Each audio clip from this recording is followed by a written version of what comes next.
Oh boy, what a day, man.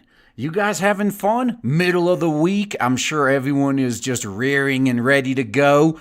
But dang, I was starting to get worried because yesterday I had very few things I absolutely felt like I must talk about today.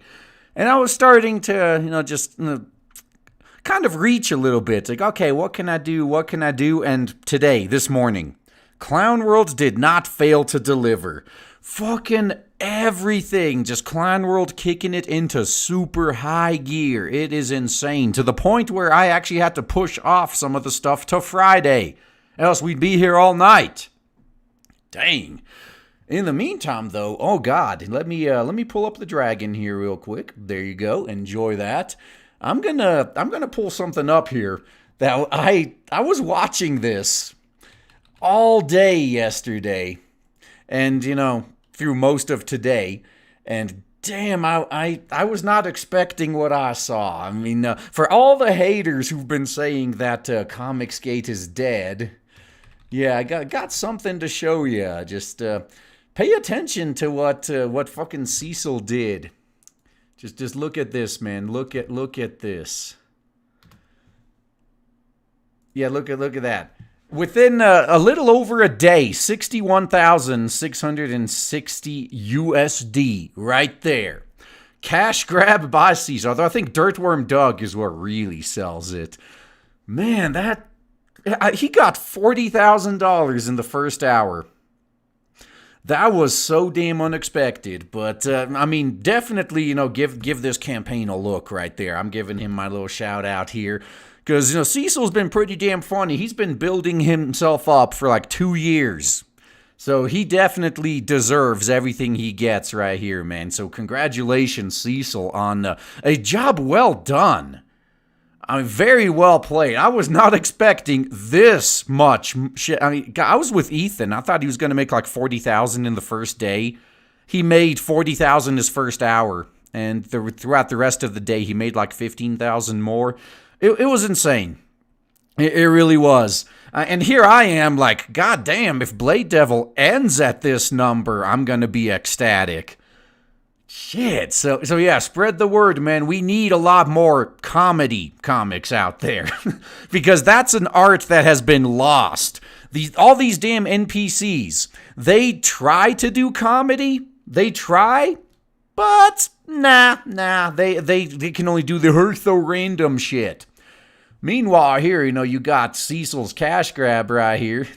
It's been sold already. Somebody is going to be on the head of the human Cecilpede, which is pretty great right there. So yeah, look at this. Is just perfect right here. Stop! I want to get laid. Yeah, it's got it's got them titties. It's got the humor. It's got attempts at Super Mario. Yeah, it turns out it doesn't work as well on real life turtles. Yeah, most unfortunate right there. So yeah, check out Cash Grab by Cecil. And yeah, Tug is actually talking with him and Malin and Donald DeLay, who's the artist of Cash Grab, talking with them right now. So yeah, that's going to be a fun one. I'm trying to get Cecil on here as well. Both Cecil and Malin. Hopefully they'll be on here soonish. So man, good. I'm very fucking impressed right here. All these people who were saying that Comicsgate only works for established industry professionals like Ethan and Malin and all them. Nah, man, here we got someone who was pretty much a nobody in the world of comics, showed up and made, in a little over a day, 61,000. So, yeah, that story is something I desperately wanted to get out there, because this just shows the environment we're in right now. The absolute lunatics we're dealing with and how they've destroyed the industry, especially comedy. One of the reasons that Cash Grab did as well as it did, in my opinion, is because it's a comedy comic. And comedy in the comic industry in the West is dead, effectively.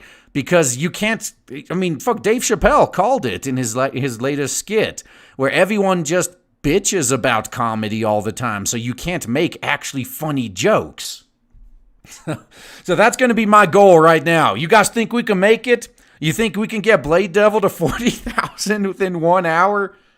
Man, I may, you know what? Maybe if I did what Cecil did, like every 10,000, just take a double shot of some like just straight up rum or something. Oh man, people would. Oh yeah, I'm sure people would love that. People would fucking. They'd be giving money just to kill me. They probably would.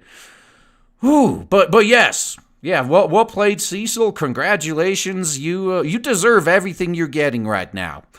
That guy's been working hard. He's been doing the rounds, building up his brand for the past 2 years. I mean, ever since he started making those parody movies, I mean, his whole channel name was Diversity, Inclusion, Compassion, and Kindness, or DICK in comics.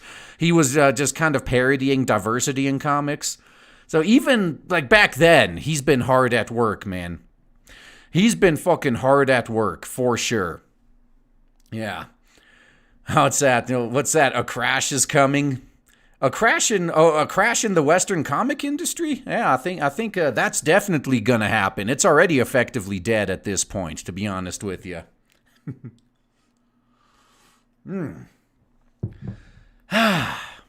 I would say, yeah, the shilling day is coming.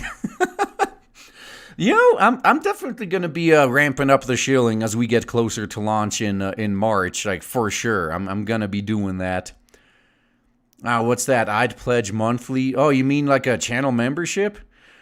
Yeah, see, the thing is, I'm probably going to have to hit up some of the awesome fan artists doing work for Blade Devil and have them do some channel icons and channel icons and custom emotes and shit like that in the or so we can have the membership be worth it. That would be fun. I mean, I don't want to bug my main artist on that because he's fucking busy doing actual work, trying to get himself paid by making a comic book. So, yeah, don't want to. I don't want to stall him any longer than absolutely necessary with that. But yeah. So a lot of good shit going on in the Comicsgate sphere. But yeah, and Zontar, thank you for the $1 there. Picard comes out tomorrow, and there's no hype for it. I know. If it wasn't for the fact that Doomcock and a few others were just royally ripping on it for the past few days, I wouldn't even know it's coming out. Here's to hoping that the Redstones can save the franchise now that they're back in control of Viacom CBS. Oh. Yeah, they've already fired everyone responsible for the reboot movies Discovery and Picard. Well, Viacom and CBS aren't exactly all that great themselves, unfortunately. So it's probably going to be bad, but in a different way, would be my guess. And Bend Over, thank you for the $25. Damn, man.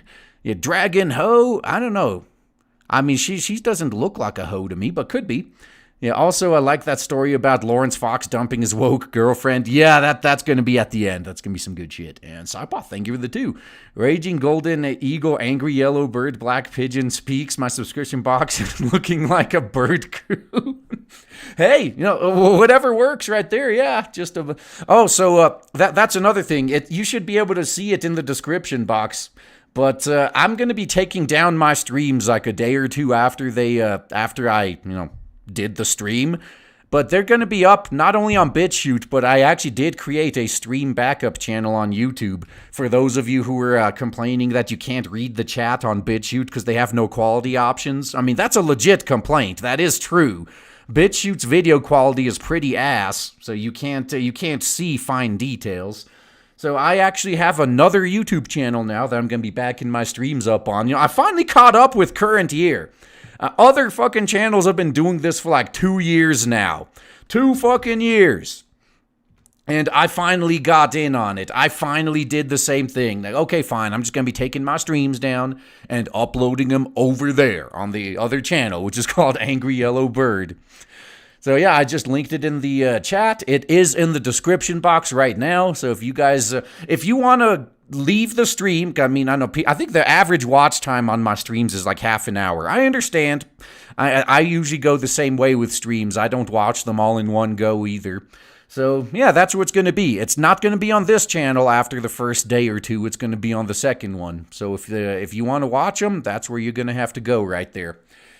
So just figured I'd give you guys the heads up on that again. Okay, and now let's get to some Blade Devil news. Yeah, the shilling, let it commence. So while talentless hacks try to use wokeness as a marketing strategy, that's going to be the rant at the end, by the way. Get ready for that.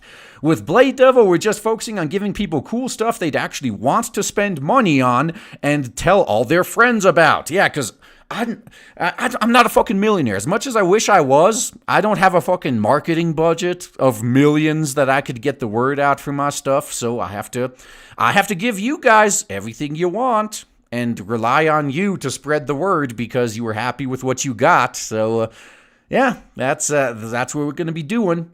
So even with no internet, here's my artist was hard at work. See, taking a picture of his computer screen with his phone because he has no internet, just so he can send me over some progress updates. There you go. I also had to pick this image in particular because I've had people actually wondering, is Blade Devil a serious project? I mean, all RGE talks about is the plot and the backstory. So, yes, it is a serious project. We got more than just the plot and the backstory. We got plenty of cool shit. I mean, the primary draw, it's what I keep saying. The tits and ass, the fan service, is what'll get people in the door. The fan service is what gets people to pick your book among all the others, or game, or whatever the fuck else you're working on. Fan service is what gets people to check it out. But there needs to be more than fan service to keep them there, because, as annoying as the NPCs are, they're actually right when they say that, if you just want titties, just watch porn. And they're right. If you're watching, if you open up a comic or something and fan service is literally all that it is, you may as well just go get a hentai game or something. So the fan service, that is what gets people in to check it out and keeps them there in a lot of cases. But if you really want to keep people there, you got to have content. So yes, we're gonna have plenty of action. That's the core of the book. It's going to be mostly action. So yeah, look forward to that. Look forward to it. It's going to be hilarious right there. Just absolutely spectacular. Okay, so that's what's going on right there. And actually, speaking of that, yeah, obviously my artist is watching because he sent me a version that isn't a screenshot or isn't a photo of his isn't a photo of his damn monitor. So I'm gonna actually pull that one up. Here you go. Yeah, Toxic Man. Yeah, that's right. You've seen all of the plot and backstory and all that. But now you got the toxic males. Now it's their turn.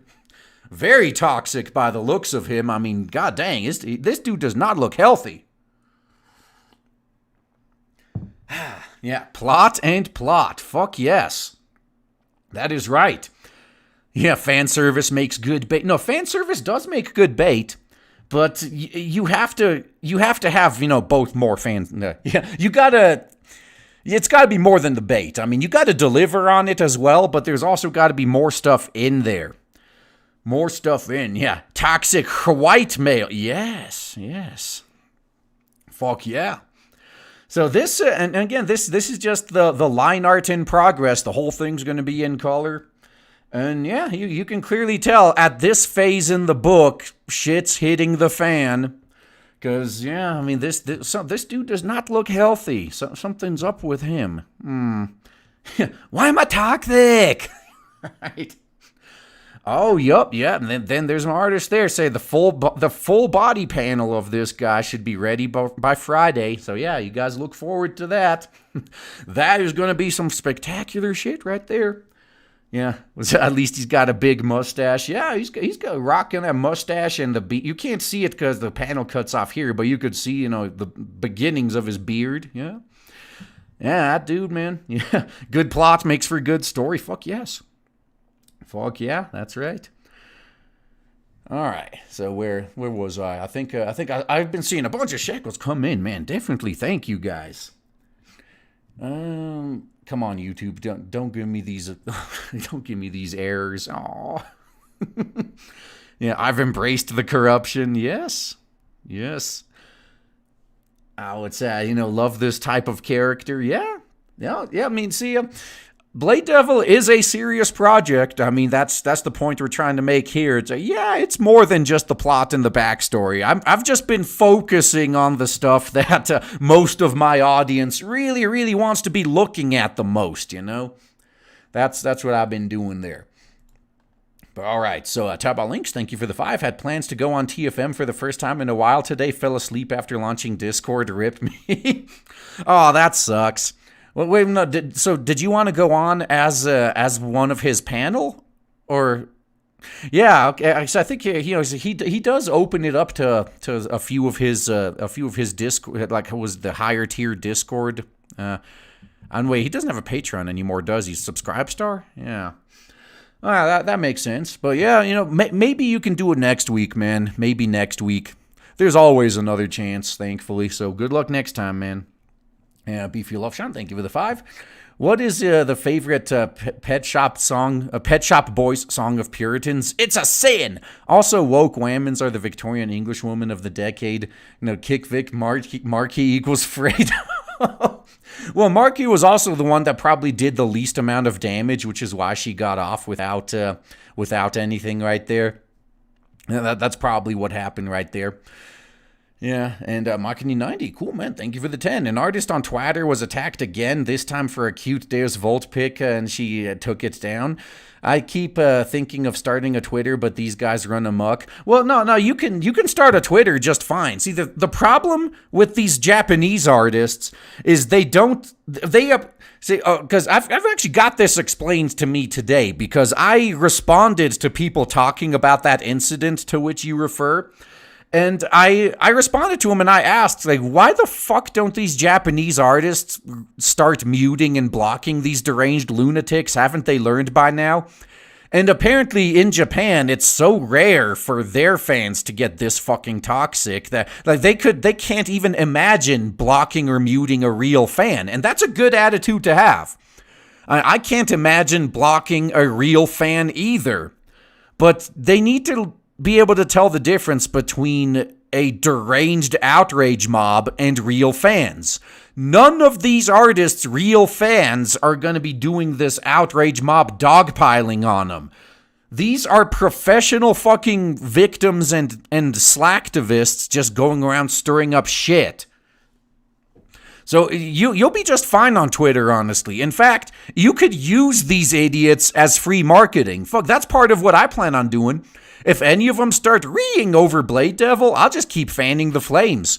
The more they talk about my shit, the more people see it. I'll be glad if they do that, man. Fuck. Go right ahead. But all right, so yeah, we got our update there, and then now we got a lot of fan art. I actually had no fan art last time, but have a lot this time. So Dracoda back in action, saying, "Guess who's back in the game?" Note, work in progress. So you go, another almost Kenshi style sci-fi-ish one, yeah. I'm not ruling out crossovers in the future. It would just be really weird. I mean, I've had someone ask me before, "Oh, would you consider doing a crossover, for like Ashiara with Cyberfrog and the Jawbreakers and all them?" Now, I wouldn't be against it, but how would you even go about writing that story? That would be my weird thing. Now, unless Ashiara was summoned into those worlds by some other magic user or something, it would just be too unusual. That's the same problem that your boy Zach was having trying to cross over, a whole bunch of these different properties himself. Yeah, that's the problem with crossovers. They don't always make sense. I mean, I guess technically they don't have to. The whole point of a crossover is to see your favorite characters across franchises being awesome together. But it's a challenge to cross genres. Oh, what's that? That Isekai Blade Devil? Yeah, that's pretty much what was gonna happen. Yeah. And we got one here from from Gonzo Works? Yeah, Ashara's a fun character who helped me warm up today. I might finish this one later. So yeah, he's doing some shilling for me. Thank you, dude. For anyone still living under a rock, go check out Blade Devil and see Ashara in her full glory. And I love what you're doing, RG. Keep up the good fight. Oh, I plan on it.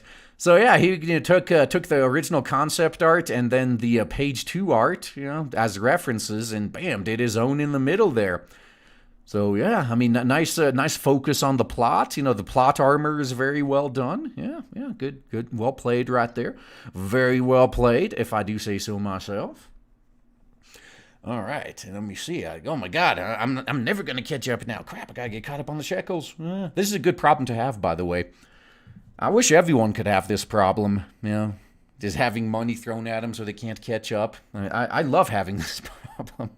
And Gun the Legend, dude, thank you for the 15. RG, my brother, I have to drop off some friends of mine and pick up something to drink. Then I'll be back fully on for the stream. Well, I'll be here, man. I'll be here. Thank you for dropping off some shekels just to tell me that. Yeah. And I'm sure you're already aware, too, of the backup channel, so you could watch the stuff you missed later. But by the time you get to it, it may not be on this channel anymore. Definitely not. Yeah. Oh, and by the way, everything... Oh, another update. Blade Devil here. So, actually, no, it'd be perfect. Let's bring Rojigami back on. Yeah, another rough pass at Moth-chan done. This time coming packaged with some rough hair and a ravioli. Yeah, that's totally a ravioli.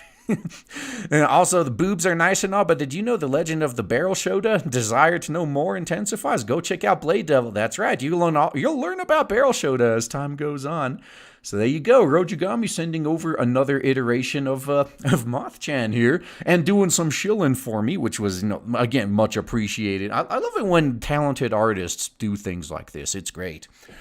But, yeah, everything finally has checked out. I've finally gotten done with dealing with all the financial and legal garbage I had to deal with. So I'll be able to get the Blade Devil pre-launch page up next month. So if you guys want to sign up for that, I'm still in talks with my artist as to what the special perks may be. We may even just do an early bird special, a discount on the book or something like that for the first maybe 50 people. I don't know. Yeah, we're gonna do something for the people that get in on the pre-launch campaign. We haven't decided yet, so don't hold me to anything. But that's gonna be up, so you guys don't forget when it actually launches, because I know how this goes. There's so many fucking campaigns out there. Yeah, sometimes you just forget. I mean, God, I did that with a few. I forgot they were still running until about 2 days before they closed, and then I was just, oh, thank God I remembered. I would have missed my chance to get this. So yeah, there's a nice little pass at Moth-chan here again. So yeah, well played, Rojigami. Yeah. Alrighty, and what's that? Corsonic23, thank you for the 5. Yeah, there was a video covering about how Ubisoft woke up to the reality, but I do not trust them any longer. Oh, you mean so Ubisoft is having issues right now because. Their fans, even the most hardcore Ubisoft fanboys, are starting to realize that Ubisoft just reskins and releases the same game over and over again, and they're starting to get... It's getting a bit old, let's just say. Ubisoft's particular brand of open-world game is getting a little bit stale, and sales numbers are proof of that. So, they're finally trying to course-correct, basically. They're trying to fucking course correct. So, yeah, I don't know what's going to come of it, to be honest with you, but they are just another big corporation run by shareholders and investors, so I don't really have much faith in them. They don't give a fuck about the quality of their games. They just want people giving them money. So they're going to do the bare minimum to get the maximum amount of money possible. That's what's going to be going on there. Yeah, kind of the opposite of what we're trying to do with Blade Devil right there. The amount of work that's going into this one, oh man, hopefully we can make it back. I mean, that if we break even, that'll be good. That'll be some good stuff right there. But yeah, I don't really have much faith in Ubisoft, like not in the slightest. And White Scars Emo, thank you for the 2. So Blade Devil is your version of Najika. Well, you could look at it that way, yeah. Just use the fan service to get people in, and then have plenty of fan service and a bunch of other cool shit to keep them there. Because in a sense, the NPCs are right. I mean, if titties is all your property has, I mean, you may as well just watch some hentai. Now, if it's titties and a bunch of other stuff, yeah, good stuff, man. And Shakeval, thank you for the 2 fans as a service. you know, I wouldn't be so. No, dude, I think they have that. There are ways you can buy stuff. You could buy like followers on YouTube and shit, right? So wouldn't that count as fans as a service? Except they're not actually. I mean, the subscribers you buy don't actually watch your channel, though. Yeah, that's one of those funny things. So there's 2 types of what I call dead channels. There's those. There's the legitimate ones, like Onision, have millions of subs, but they get hardly any views on their videos. And then you got some, you got some others that they bought their way to large sub counts, but you can clearly tell because none of their videos have ever had more than maybe a couple thousand views. Yeah, some people do it. I mean, some people think sub count means something. And I'm just, dude, as a YouTuber, I'll tell you this right now. Subscription count doesn't mean shit. Because especially once you get to a certain age as a YouTube channel. My channel is over 6 years old at this point. So at the point that my channel is, the vast majority of my subscribers are probably not active anymore. They probably just don't even watch my stuff anymore. Most of them could be inactive accounts even at this point. It's been a long time. So a much better metric of how healthy a channel is active users. How many people actually watch your videos? How many people comment and leave likes? How many people chat in streams? How many people show up to streams? Those are way more important than subscriber count. So all of you guys here right now, yeah, you're the most important people on my channel as far as I'm concerned, because you are the people that keep showing up and watching my content over and over again. Yeah, that's what really counts, and that's what you can't buy. That's what you can't fucking pay for. You can't pay for people to watch your shit and interact with it and pretend to be fans. I mean, maybe you can, but that would probably cost a fortune. You can buy subscribers, though. It takes literally nothing to subscribe to a channel. Fuck, if somebody gave me $100 to subscribe to their channel, I'd do it in a heartbeat. Like, okay, I'll just subscribe to them and mute their notifications. There you go. So now they gained a subscriber, I gained some money, and that's it. But yeah, I guess some people use it, yeah, big PP. I see that. Some people use it as big PP. That's true. Yeah, Angry Yellow Bird has 689 subs. That's right. Well, and that's just my backup, my stream backup channel anyway. I don't expect it to ever get very high, to be honest with you. Let's say, yeah, damn right, we're not hookers. Yeah, see? I didn't pay for anybody here. Well, I paid for one person here. Yeah. So speaking of, yeah, thanks to you guys, this isn't a channel, it's a chat. Well played. Thank you, man. Much appreciated. All right, so let's get to this. I got this bit of fan art sent in. This may be pushing it by YouTube standards, but it's too funny. I got this sent in right before the stream. So waiting to see what we're going to get after the comic, if you know what I mean. We got the casting couch right there. So first Ashiar, hey, so I hear you can suck things out of people to replenish energy. I guess we could start on March. Yeah, well played. I mean, yeah, we're gonna start on March. That is true. And then Yuna, like, well, I guess we need someone who can pull some magic tricks, if you know what I mean. Yeah, very, very well played, man. Very well played. Nice way to play on this meme right there. Yeah. Yeah. Hello, was he late in chair? Yes, Titanic. I fucking was, of course. Yeah. No, and I know I've already seen some fan art. I can't show that particular stuff on YouTube, but there has already been fan art where, you've already gotten, what was this, what you're going to get after the comic. Rule 34 is inevitable right there. Oh, it's that I saw titties on YouTube today. You should be good. No. It doesn't work that way. There are some YouTube channels that blatantly violate their terms of service, but they can get away with it because they have there's videos that get hardly any views on channels that nobody knows about. So YouTube doesn't do anything until someone reports it. Me, on the other hand, I have to fucking walk on eggshells because I got these deranged lunatics just trying to find reasons to report me. So I can't do anything even remotely reportable because, dude, if I showed titties on my channel, I can guarantee you I'd have at least one or two dedicated haters just filing report after report against me to try to get me taken down. And I fully expect that to ramp up once Blade Devil launches, to be honest with you. Yeah, kids' channels. Yeah, a lot of these people think of the chillins in the very wrong kind of way, you know. But what can we do?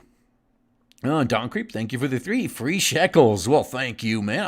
I will take those shekels, and I will probably use them to pay for some more Blade Devil work to get done, to be honest with you. Yeah, and Talk About Links, thank you for the 5. Been on the TFM's show several times. Point of pride for me is that someone special wants to know who I am, despite me not really hiding my identity. Oh, someone special, huh? Okay.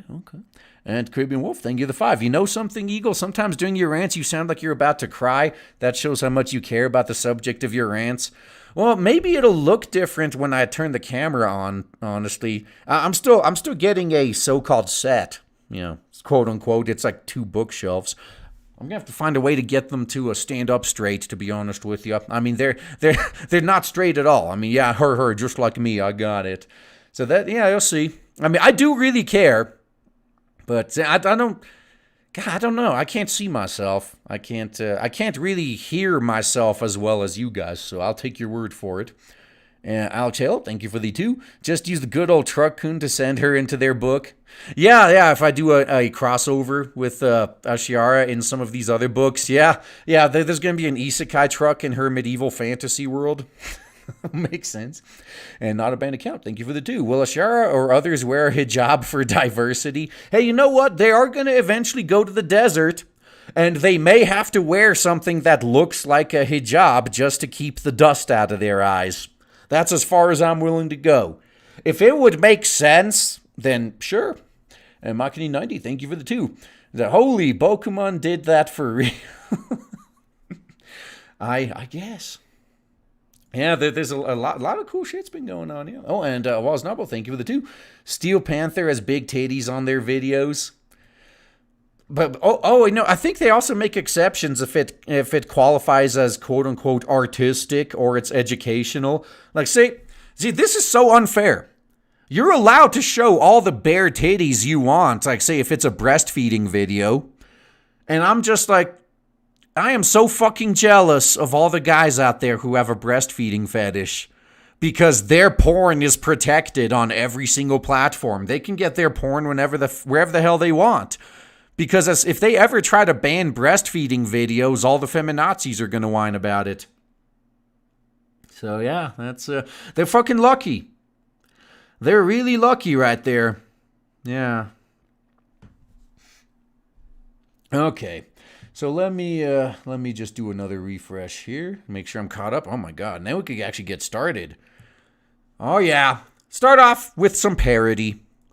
So again, before anyone says anything, yes, I know Babylon Bee is a parody website, but this sentiment is one that actually was shared by the mainstream dying legacy media. Media offers thoughts and prayers that someone would start some violence at the gun rights rally. Yeah. They were so damn sad when no tragedy occurred. So you could see this. Tragedy, no violence yet at gun rights rally. Yeah, that's the media right there.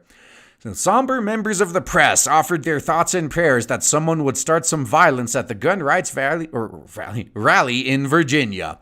Reporters expressed their grief and condolences as the violence they hyped for has so far failed to materialize.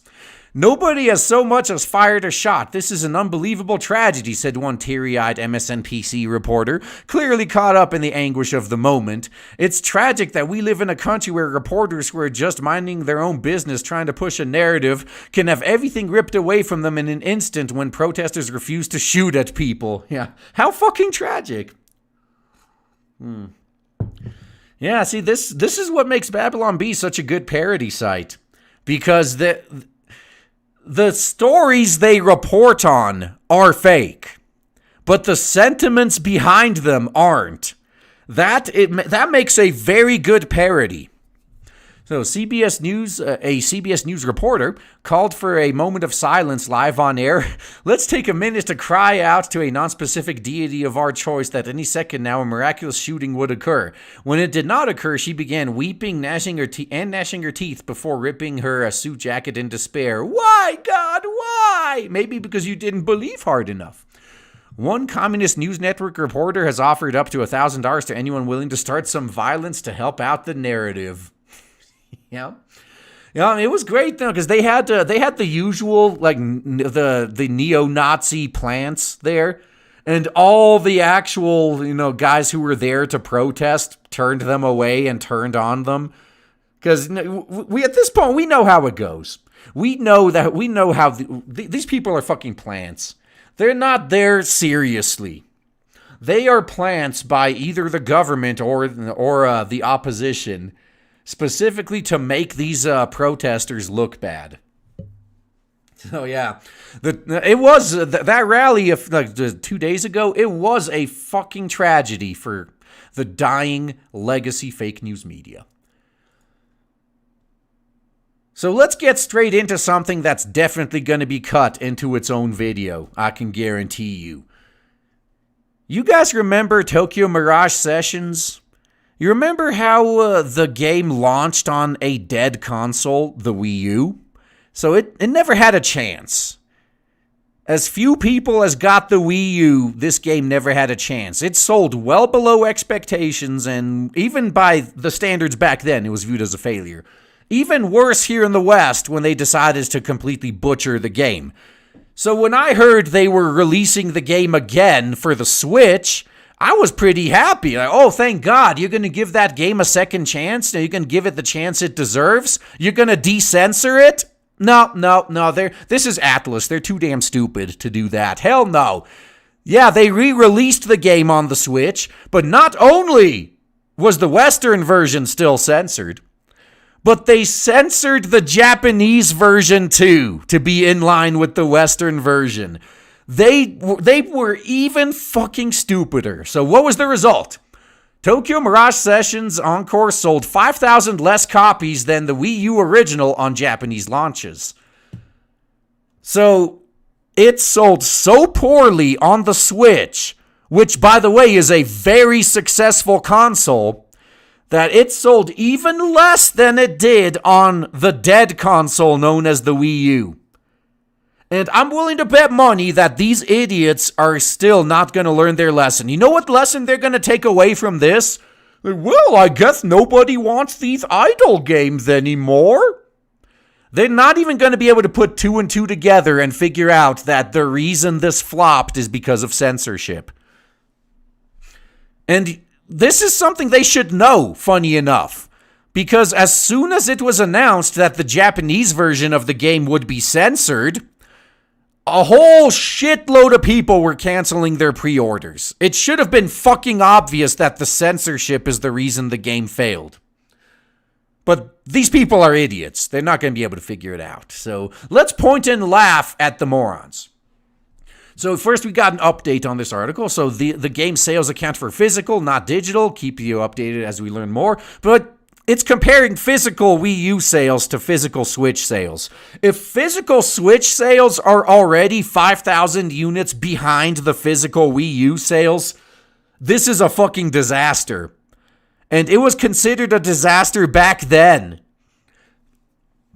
We are hearing reports that Tokyo Mirage Sessions Encore has sold around 5,000 copies less during its launch week compared to its Wii U original. Firstly, we must clarify that launch week for both games, the sales figures from Famitsu via Persona Central, are based on sales from January 13th through the 19th. The game was released on the 17th, therefore launch week was only 3 days.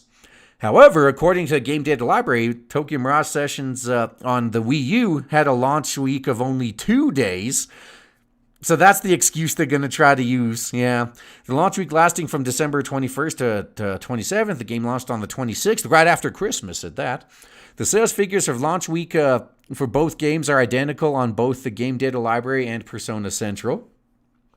And that, by the way, even if you spin this at the most positive way, the Wii U version had one less day, so that explains the discrepancy.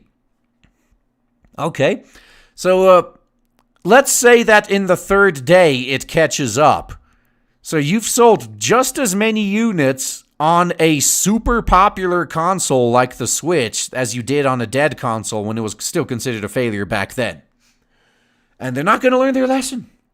But yeah, it is important to point this stuff out because that's what all the fucking dick-riding fanboys are going to be pointing out. So, Tokyo Mirage Sessions Encore reportedly sold 18,797 copies during its launch week of 3 days, while the first game sold 23,806 during its launch week of 2 days. Wow, I'm surprised that there was still that many suckers out there. Was there really almost 20,000 suckers out there? I could believe it. Yeah, the 5,006 copy difference, even with the additional day, is condemning, when even the original's launch week sales were deemed poor. One reason for the poor sales are likely the game's censorship. In case you missed our earlier reports, the trailer for the game rose concerns that the censorship that plagued the original Western version would return, and possibly even in the Japanese version. And that's exactly what ended up happening. While the official Japanese website showed what appeared to be images from the uncensored version confirming the English language support in the Japanese version, it later updated to show the censored version. And then they updated their website as well. So the website updated once more, adding the disclaimer, this work is a universal specification that removes elements. See, they had a typo here. They said the censored version adds new elements based on the Western version, but that's a lie. Censorship removes, it doesn't add. I mean, yeah, technically you could say you're adding clothing to some character models, but that's removing what was supposed to be there in the first fucking place. So they tried to lie, but at least they said that it's going to be the censored Western version that was released on the Wii U. This disclaimer came after pre-orders began in Japan. Nintendo then apologized to Japanese customers and allowed 4 refunds for those who wish to cancel their pre-orders. It's now out globally on Nintendo Switch. Probably nobody gives a fuck. Yeah, it is out globally now, but nobody cares. No one's talking. You know what else is dying in obscurity? You know what else? Yeah, chat. Just let me know. Tell me what else is dying in obscurity. Yeah, what else launched that at least people like me especially would have had a lot of fanfare for if this was in the past. But nobody's talking about it. Nobody cares. Let me know. But in the meantime, yeah, this right here. If this isn't a textbook example of get woke, go broke, I don't know what is. I don't know how much more we're going to have to do to get these idiots to see that they are screwing up. But you know what? I don't care anymore. As I keep saying, as I keep beating that dead horse, as I am making the transition from consumer to creator, I'm glad my competition is this stupid. When I get into the gaming sphere, I look forward to taking full advantage of this idiocy. And there we go. Actually, let's look at the dragon this time. Yeah, it's been a little while. Yeah, some people saying, yeah, Kandagawa Jet Girls, that's right. Yep. Yeah, I had to be reminded that game was out already. Apparently it launched last week sometime. I didn't even know. I had no fucking clue it even launched. I knew it was going to launch sometime this year, but yeah, I guess nobody cares. There's no hype around it at all after it's been fucking butchered.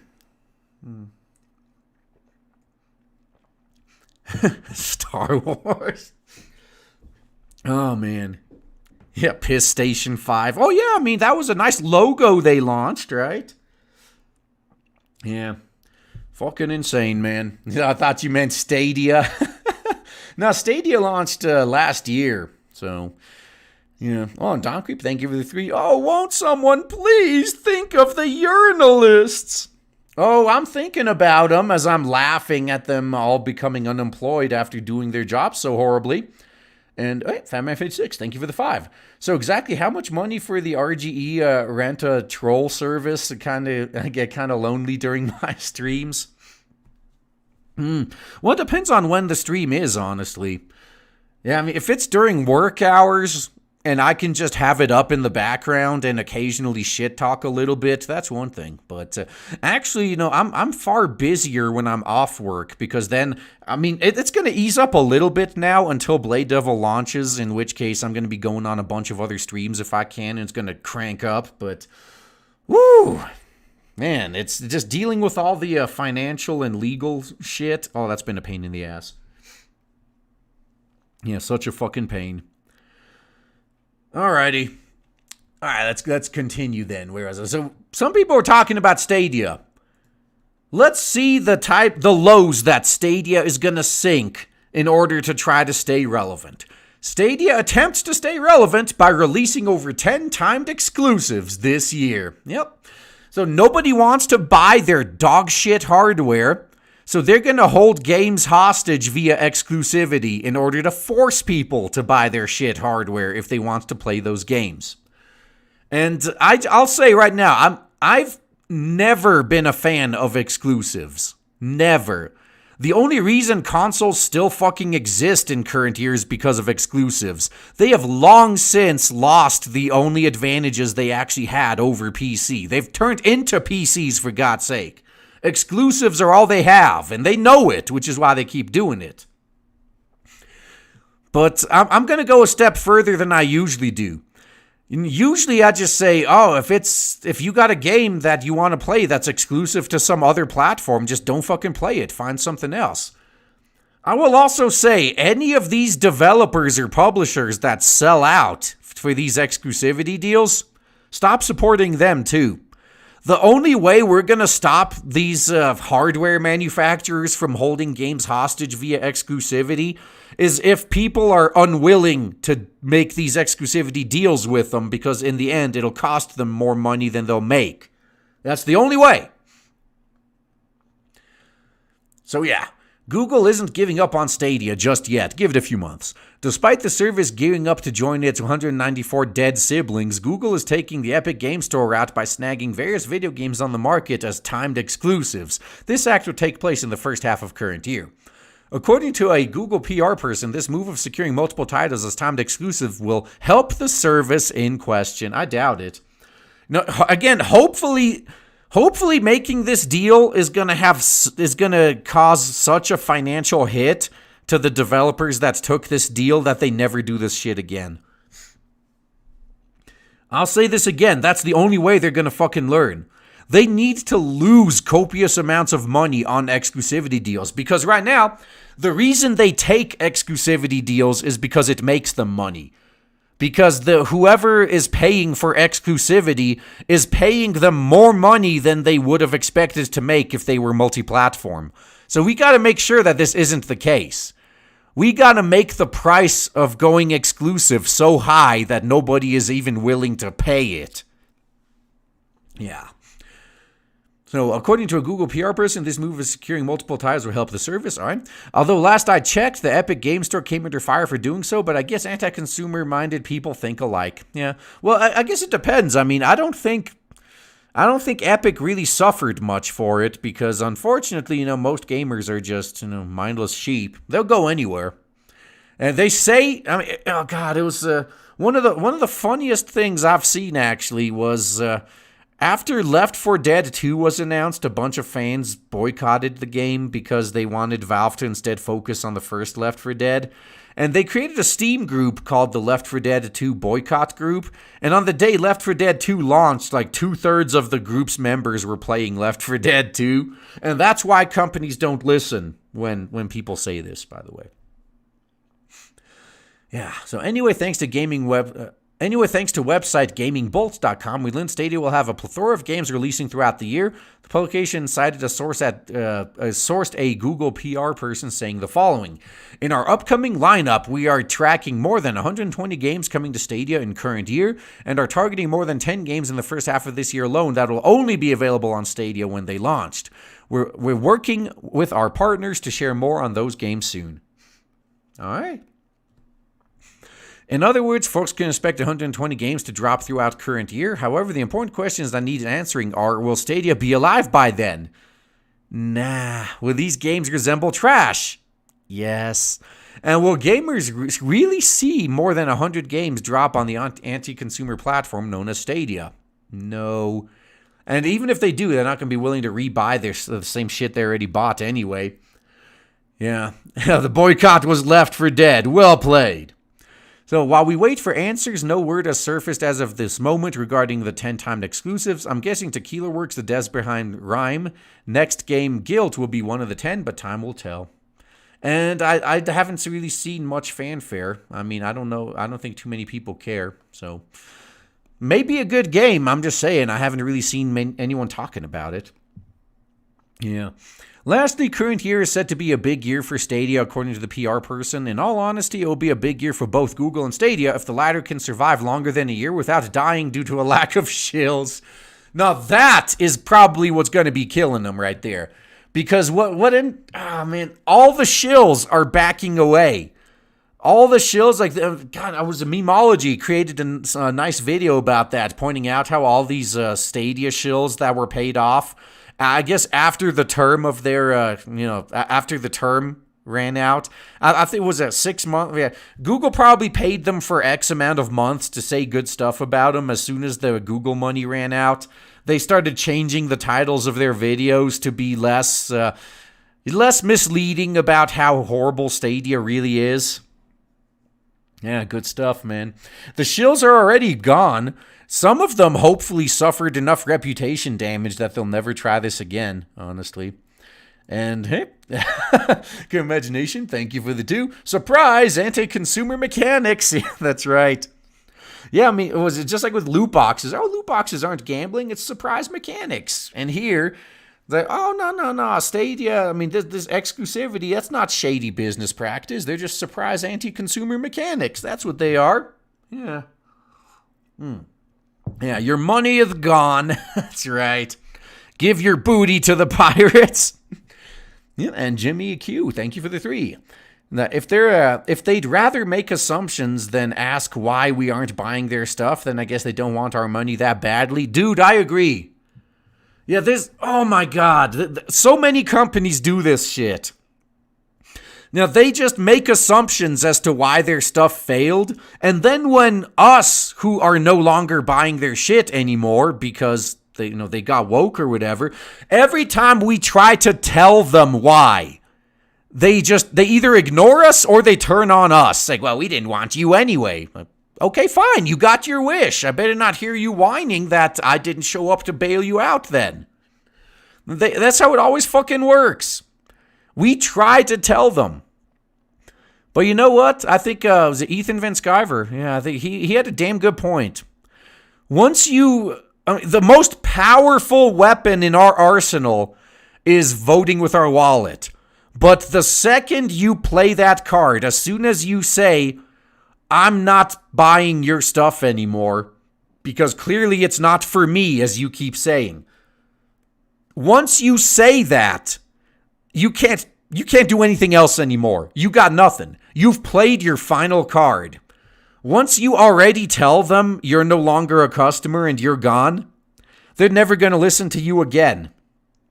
Or at least not until they lose enough customers that they start begging you to come back. But until that happens, you basically you may as well just forget they exist. You tried to reason with them, they flipped you the bird, you left, so enjoy something else. Move on to something better. Yeah. Yeah, but all these companies do that shit. We're telling them exactly what the fucking problem is, and they either ignore us or turn on us, and then they make assumptions as to why they're losing money. All right, and GeoPrime2814, thank you for the 2. Mario Brothers is an exclusive for Nintendo. Hey, first-party exclusives are a different story right there. There's nothing we can do about that. Yeah, I understand first-party exclusives, but trying to hold third-party games hostage? That's bullshit right there. Top Links, thank you for the 2. Stadia, the under-bandwidth dog console. No, well, remember how myself and most of you, I think most of you guys were calling it this before me. Remember how we correctly called this thing the Ouya 2? Well, I guess it's a prophecy come true again. Now, us toxic fans were right again. Oh, hey, and Nep the World, thank you for the 10. As a person that only plays anime games, I bet not a single one of these 100 games that I would want to play. Oh, yeah, it's true. Not one of them are one I'd want to play, yeah. And I'm sure there's a lot of people like me here. Yeah, on my channel, definitely, man. Oh, fuck, yeah, Hemorrhoid, thank you for the 2. 900 viewers, you're a big boy. Ooh, thank you guys, man. Yeah, man, thank y'all for the support. Oh, and I think I missed a super sticker earlier, too. So, yeah, sorry for not calling that out. I'm going to have to figure out what the correct interface is to look at those damn things. Because they don't show up in my regular super chat list. Ugh. Man, it's infuriating. Yeah, Doom Eternal saved Bethesda. Yeah, and Doom isn't made by Bethesda. Bethesda's just the publisher. That's the only reason Doom doesn't suck. Because the only thing Bethesda did is just, they published it. So, although, I mean, I say only, but that means they're the customer. See, that's how it works in gaming, by the way. If you have a publisher, then your publisher is actually your customer. They're paying your bills. They're basically buying the game from you. And then they're selling it to customers, and they're keeping those profits. So that's how that works. I mean, it's not like, being a publisher is, that's only what they did. I mean, they did fund the fucking game in a sense, but yeah. Fun times, man. Dang, Gun the Legend, thank you for the $10. ARG, when it comes to article about adult games, first off, the NPCs, they are NPCs, is not part of their programming, yeah. That's true. I mean, they'll never get it. And Billy Hatcher 643, thank you for the 5, man. Much appreciate that. And Family 56, thank you for another 5.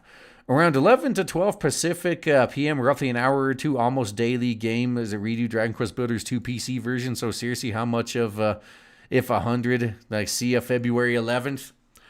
I don't know. Well, I'll try to remember to hop on then. It depends on how busy I am with my real job, so. Oh, and Platino, thank you for the 10R. What is that?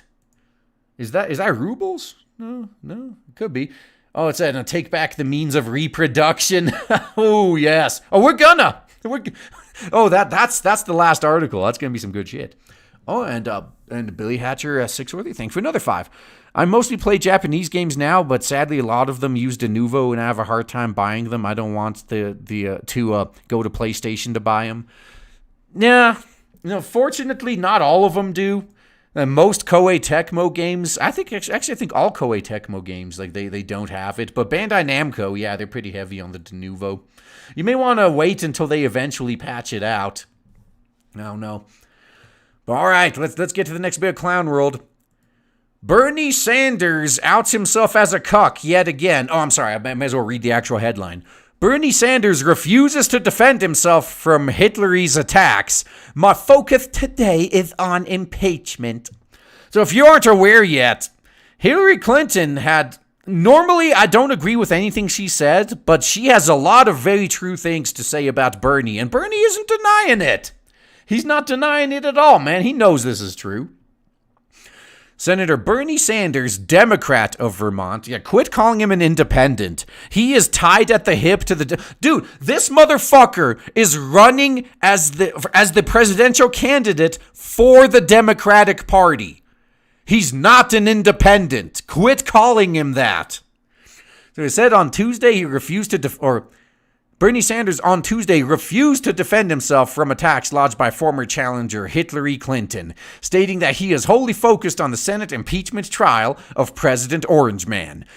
Clinton trashed Sanders, her former primary opponent, in the upcoming documentary of her life on Hulu and on a Monday interview with The Hollywood Reporter, as Breitbart News reported. Who the hell would want to watch a documentary? Actually, you know what? A documentary on Hillary would be pretty good about, we may get a better, more accurate body count if she's honest about it. At least that much would be good. Yeah. Now, he was in Congress for years. He had one senator support him. Nobody likes him. Nobody wants to work with him. He got nothing done, Clinton said in the documentary. I mean, she's not wrong.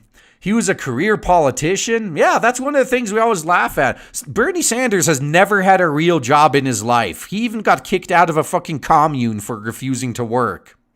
And I gotta admit, I respect the hustle. I respect the hustle there. If I could get away with that, I'd probably do it too. So it's all just baloney, and I feel so bad that people got sucked into it, she added. Well, Sanders, who has an established pattern of refusing to defend himself from colleagues who go after him, failed to condemn Clinton's remarks. My focus today is on a monumental moment in American history, the impeachment trial of President Orange Man. Yeah, it is a very monumental moment in American history. It's the moment where partisan politics got completely out of fucking control. You know, people are saying Bernie read Sanders. Yeah, see, you guys remember during the last election how Clinton actually got cornered in an interview. The reporter was asking her it was a primary battle between her and Sanders, right? So the reporter was asking her, like, oh, you know, Sanders is a democratic socialist. You know, you're a Democrat. So could you explain the difference between a socialist and a Democrat?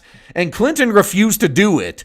She just kept trying to deflect. Like, oh, no, the question you should be asking is what's the difference between a Republican and a Democrat? Like, no. Right now, you're going up against Sanders. What's the difference between a socialist and a Democrat? And she had no answer because she knows what the answer is. Everyone but the Democrats know what the answer is. Man. So together, we are going to go forward and defeat the most dangerous president in American history. Well, either you or Clinton haven't been elected yet, so...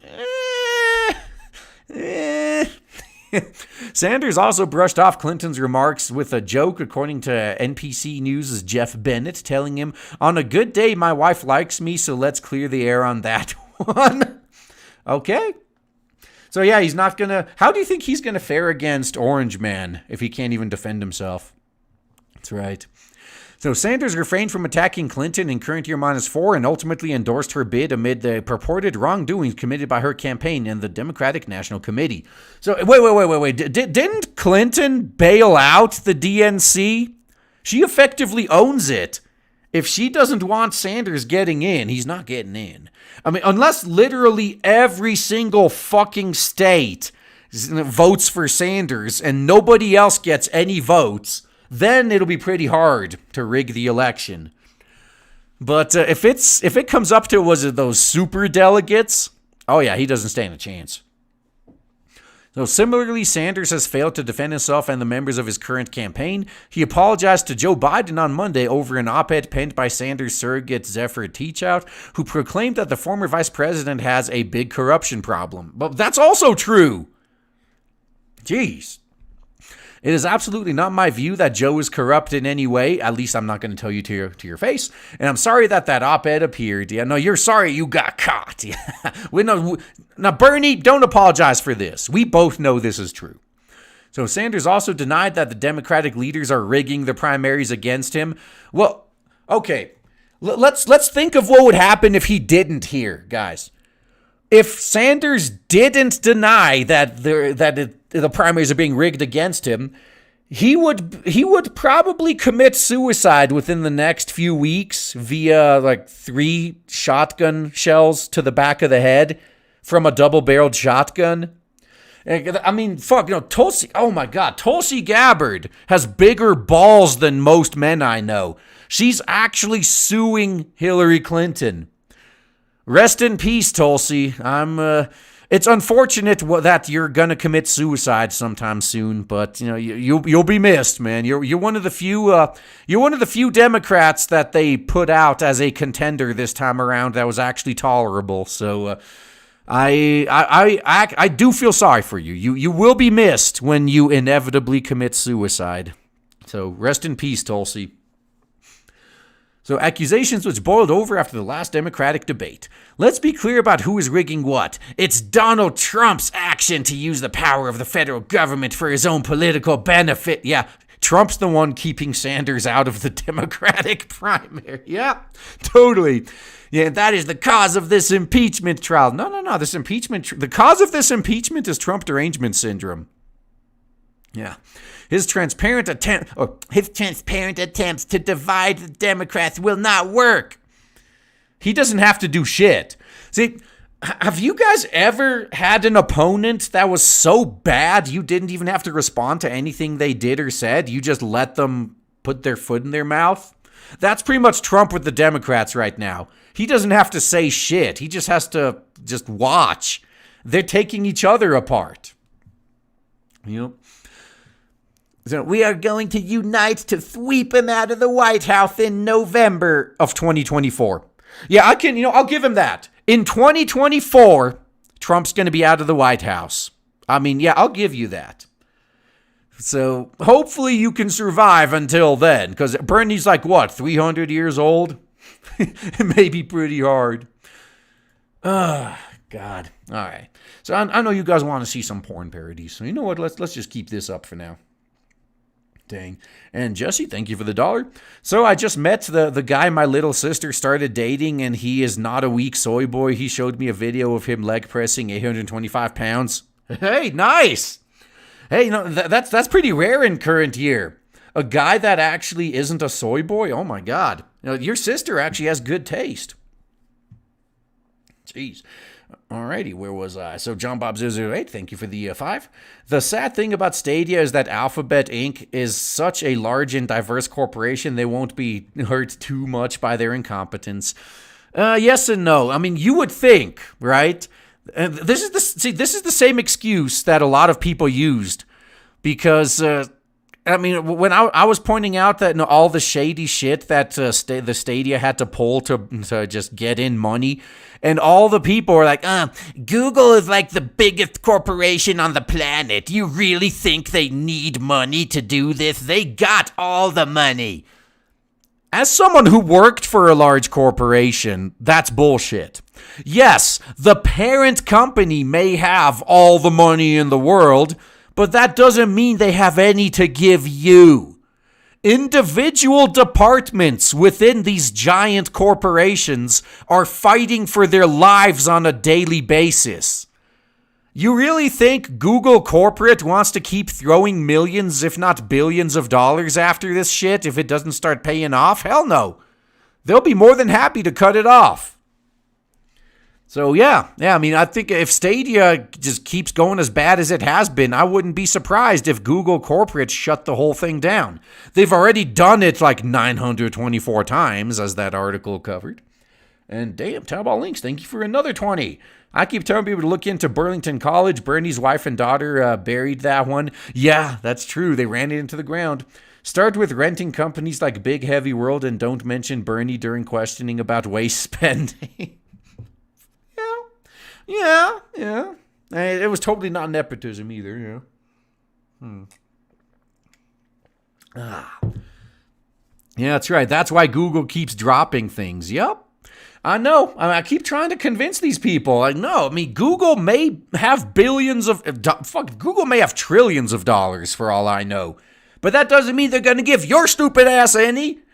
If you're not going to make them fucking money, they are not going to give you money.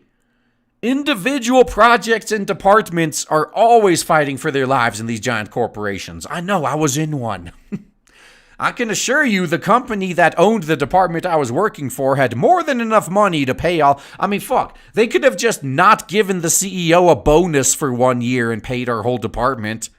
They'd still rather shut the department down than not give the CEO a bonus. That's how it goes.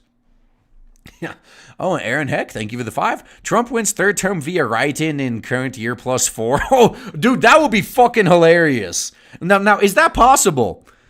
Yeah, because, what are the official rules? Dude, no, are the rules that you can't be president for more than 8 years or, 2 terms? Is that the rule? Or is it 2 complete terms? Or is it you can't run for president again? Because if they have that loophole, it depends on the exact language of the law. But if they have that loophole in there so you just can't run after serving 2 terms, how fucking hilarious would it be if Trump did get a write-in victory again? Oh my God. The Trump derangement syndrome would be glorious to behold. Oh, dude, that would be great. Now I kind of wish that'll happen, just so I can laugh. But all right, let's talk about furries, though. And I know I got furries in the chats like, oh my God, what now? Who raped a dog to death this time? No, this time around. The furries are the good guys. Furry convention attendees stop assault and help police make an arrest. Booyah, well freaking played. Several members attending a furry convention in Commiefornia on Friday helped restrain a man who was assaulting his girlfriend until the police arrested him, according to officials. And here you see a photo of the... What the hell? What? Every single furry woman I have ever seen has been obese. What the hell? I've yet to see a single furry woman who was fit. Now I'm sorry, there's some stereotypes exist for a reason. To this day, I have yet to see a single one who wasn't obese. Oh my God. But yeah, 6 people witnessed the assault at the annual Further Confusion or FurCon in San Jose. Furries are enthusiasts who celebrate characters and stories involving anthropomorphic animals or fictitious characters that have human traits.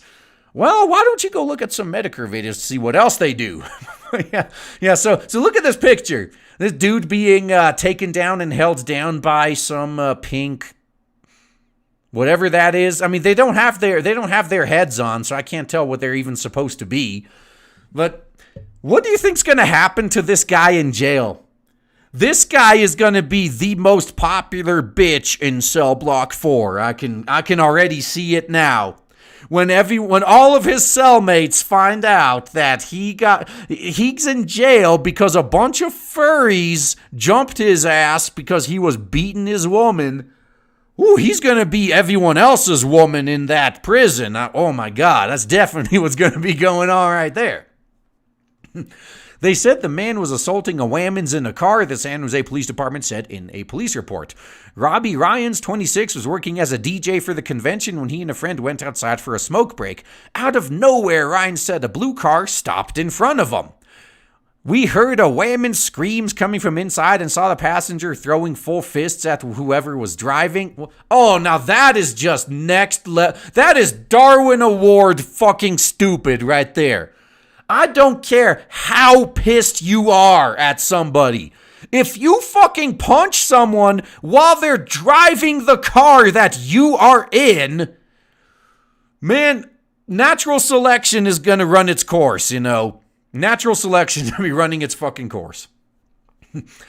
So we got up and ran towards the car. My friend pulled open the door and we both held on to the attacker. The girl driver was yelling for him to get out as he started trying to fight us off.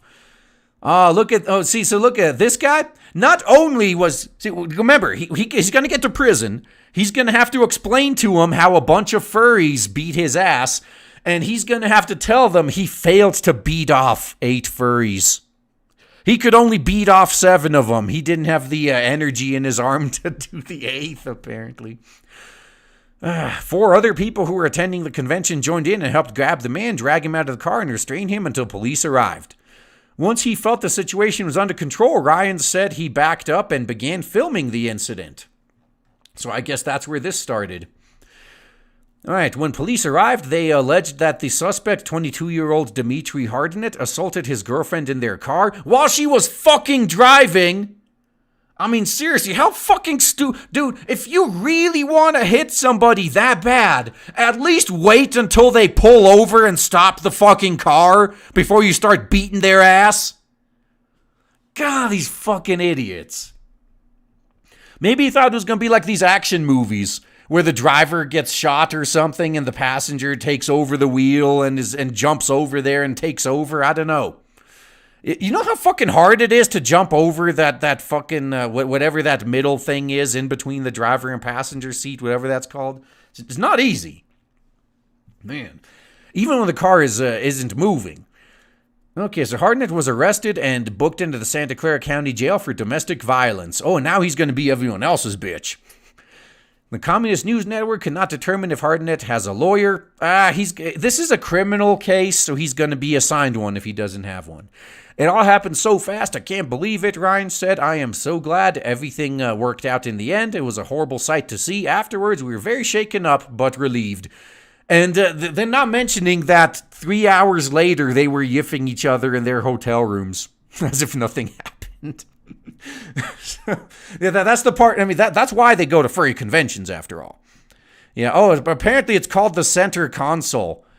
No, it's not. It's not the stick. It's not the stick. It's the console. No, it's the thing behind the stick. You know that has the cup holders and other stuff in it that people used to put CDs in when CDs used to be a thing. Yeah, that thing, whatever the fuck. Yeah, I think it was called the center console. Yeah. All right. So, who let the furs out? Woof, woof, woof. Yeah. Yeah, then right back to yiffing. Yeah. A black guy got beaten up by a fur. Yeah, that's right. He's a. Oh, man. Way to lose your street cred, dude. Oops. Yeah, I mean, Bubba's gonna love this guy. Got a pretty mouth. Man. All right. I'm getting caught on some shekels here. Then we move to making fun of Canada. Alrighty. Holy shit, I'm so far behind now. All right, and Lynx Bro, thank you for the 152. Wasn't Andrew Jackson the most dangerous president? Killed a guy in a duel for cheating a horse race bet and insulting Jackson's wife. I mean, I wish if only we could bring back dueling. And just think of how awesome it would be if somebody is making false accusations against you and you can just challenge them to a duel. Like, oh, are you willing to risk your life over those false accusations? Yeah. Also bludgeoned a guy who tried to assassinate him with his cane. Pistol didn't fire. He just started swinging. Yeah, that's gangster right there, man. And Gun the Legend, yeah, thank you for the 20. When it comes to Stadia, never gave a shit about it, and then it's then and still not going to give a shit now. Yeah, everyone keeps trying to push the whole cloud is the future of gaming bullshit, and meanwhile, I'm trying to fight against it. Like, fuck no. I'm done with gaming if it's exclusively cloud. I'm going to say this right the fuck now. I'm done. I'm done with live services. Oh, damn, and thank you for $60. Gun the Legend, dude. Thank you so much again, man. You never attack the driver, especially in Commiefornia. Yeah? No, you never attack the driver I don't care if the car is moving 5 miles an hour. If you punch the driver, what's going to happen if you knock their ass out and their foot just floors the gas pedal? What's going to happen then? If you really want to beat their ass, wait until the car stops first. Wait until the parking brake is engaged. Then you start whooping ass. But god dang, that guy's like, if you look up idiot in the dictionary, his picture is probably right there. Oh, and Zagre Asmat, thank you for the 5. Okay, fairy, you just dropped the soap. Pick it up so I can make that ass red. Yeah, that's right. Oh, yeah. Yeah, was it like that scene in the Boondocks? Yeah, when Tom had that nightmare about prison rape and he dropped the soap in jail. And then Bubba came up behind him. Like, you gonna pick that up? Like, no, I'm done. No, you ain't done. I've been watching you. You ain't washed behind your ears. They call me the health inspector. Now pick up that soap. Then he bends over to pick it up and, yep. And then he wakes up screaming. Yeah. God, the first 3 seasons of the Boondocks are great. Too bad they couldn't continue. Ah, well. All right, and Dude Incarnate, thank you for the 2. Dawn Willow is a furry. She's hot and a fit cam girl. Oh, okay, I guess there's one. All right. I'm willing to accept I was wrong there. And Jarnigi, thank you for the 5. The police saved that man from all the yiffing his poor ass was about to endure. Godspeed. That is true. What would those furries have done to that guy's ass if the cops wouldn't have shown up? And Tab on Links, thank you for the 2. Furry, bite the mitten. I'm going in dry. Yeah, that's 3 hours later during the yiffing sessions in the hotel rooms. And Captain 0080, thank you for the 5,000 COP. Tackled by Technicolor skunks and rainbow dogs. How shameful. How embarrassing, as a certain lawyer would say. And Tabo Links, thank you for the 2. Dude, beat off furries. That's worth shekels. Well, thank you for feeling that way. Thank you for the shekels. And Aaron Heck, thank you for the 5. Dueling isn't illegal, at least not in one state. Okay. Yeah, I would love to see that enforced, though. I would love to... if you did duel somebody and killed them, I still bet you'd go to jail for it. So, yeah, and Alex Hale, thank you for the 5. I haven't heard Yeef since Noble saw Arfoir transformed in Neptunia. Saying he didn't want to be a Yeef. No, not a Yeef, that's a Yif. No, Yiffing is what... okay, this furry's in the chat. All right, furries, tell them what Yiffing is. I mean, that... Yeah. And Makini90, thank you for the 5. You know, how about this, Soini? Keep your promise and not censor your titles, and maybe I'll reconsider. Oh, it's too late now. It's too late now. Yeah. Walls Noble, thank you for the 5. You can do it the easy way or the hard way. The choice is yours, Tom. Yeah, no, or as I like to say, yeah, we could do this the easy way or the fun way. You choose. Which one do you want? Do you want the easy way or the fun way? I'm up for either one. Yeah. Oh, what's that? Corey saying you're in my new shout-out video. Hey, thank you, man. Thank you for the support right there. Yeah. Yeah, see, chat knows what yiffing is. Like, it's furry fucking. Yes. Yeah, now enjoy as the entire chat starts talking about yiffing. Mission accomplished. Now I can move on to making fun of Canada. Only 0.8% of Canadians tuned in to CBC News in current year -1 while ad revenue plummeted. This is the state of the dying legacy media. I am so glad to see them gone. I'm just pissed that they're trying to take us down with them. That's the problem. The CBC reported another abysmal year in viewership and profitability in current year -1, according to Blacklock's reporter. Now, is this like their Canada's version of NPR? Are they funded by taxpayers? Because this is such a fucking waste of taxpayer money. So, the national broadcaster's annual report shows that ad revenues for their English language TV programs fell 37% over the previous year. In current year -2, the CBC reported a total of 178 million in revenues, whereas in current year -1, it was only 112.5. Oh, ow. Ah. It's gotta hurt. CBC's share of the market also fell to a meager 5%, down from 8 in current year -2. God dang. I think more of the Canadian population watches me than CBC at this point. Fuck. Well, at least the only important Canadians, anyway. The Canadians that matter are in here in the chat right now.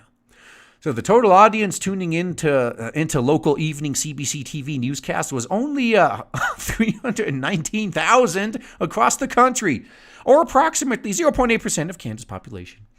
The recent findings follow a trend of decline for the taxpayer-funded broadcast, despite receiving $1.2 billion from the federal government. What a waste of fucking money. $1.2 billion of taxpayer money wasted. But then again, I think that's $1.2 billion Canadian. That's like what, $30 American though? I guess it's not that bad. So over the past 5 years, the amount of ad revenue the company has managed to pull in has shrunk by 53%. Oh yeah, they's dying. Ho's mad that they's dying. You know, we got the point. We don't need to stay on here. It's more statistics talking about, you know, Prime Minister Pierre Trudeau's wife's son, who's looking a lot more like his real dad recently. In case you guys noticed that. So yeah, they're failing hardcore. They are just a fucking flop right there. Yeah, that was just a nice little let's laugh at this shit segment real quick. Oh, such a waste of taxpayer money, though. Holy shit. And Wise Carzimo, thank you for the 2. Disney Afternoon, Furries, Fleshlight. Ooh. You know, that's probably what the guy would have been if they wouldn't have, the cops wouldn't have shown up. And John Bob 008, thank you for the 5. I should clarify what I meant about Stadia. I want Alphabet to outright fail because it's run by cucks. Stadia alone won't be enough. Oh, yeah, I agree with you there. I wish that would happen as well, but yeah. And they have outright monopolies on a lot of markets too, so there's no way they're just going to disappear. And what's that? Kenny Crest. Damn, thank you for the $20. Congoing furries often have STDs, if I remember correctly. Well, if you look at the type of convention that usually tends to end up in an orgy or something, that's the perfect environment for STDs to spread in. So, I mean, I'm not surprised. And Duty Incarnate, thank you for the 5. Canadian gun owners undergo a criminal background check every day via a computer database that refreshes at the end of every 24 hours to see if you've broke any law. Wow, that's tragic. I mean, it's only a matter of time until that's global, by the way, as data and analysis, applications are getting better. We'll see. We'll see what happens, though. Hopefully it's not going to be too bad. All right. Let's go back to laughing at idiots, though. At least a rich one. Bloomberg acknowledges white privilege and apologizes for saving thousands of black and brown lives. Oh. So speaking of Bloomberg, every time I watch YouTube without ad block on, the only ads I've been getting have been from Bloomberg. And he is still... Dude, this guy is spending so much of his money on advertisement... and it's not doing shit. It's hilarious. Mike Bloomberg, the only candidate in the Democratic primary field who has ever successfully slapped a wealth tax on Wall Street.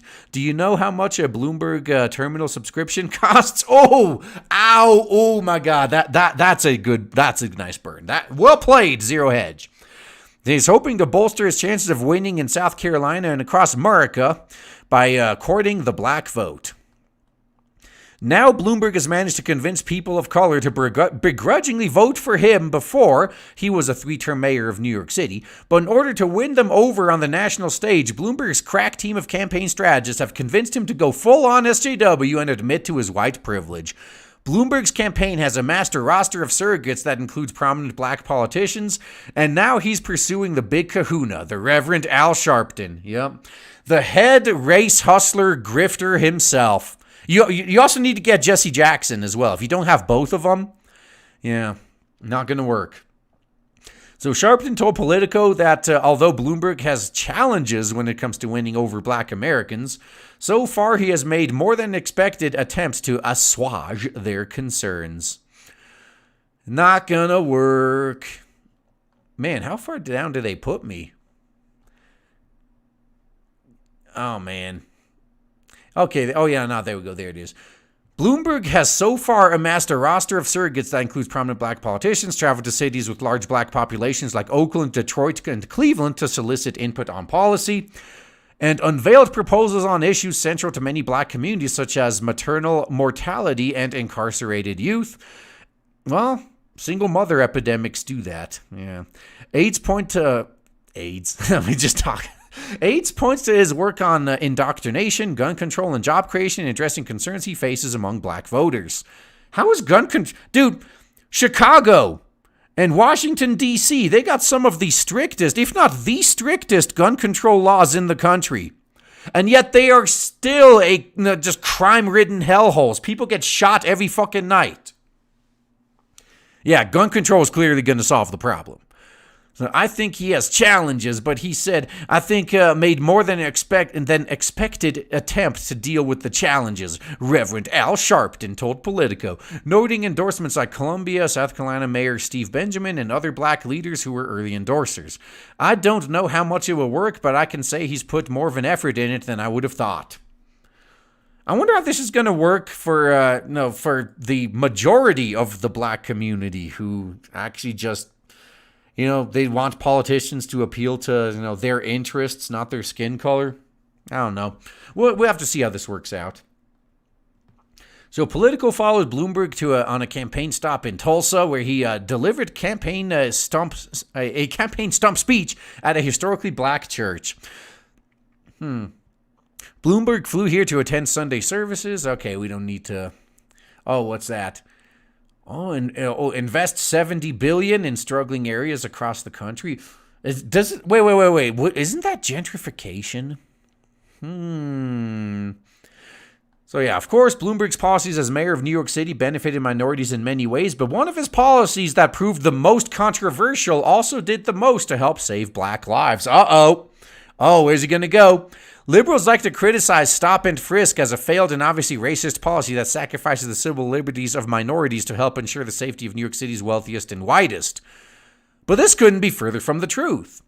Liberals like to whine about the relatively low number of seizures compared to the number of stops, but a falling number of seizures is actually evidence the policy like stop and frisk is working.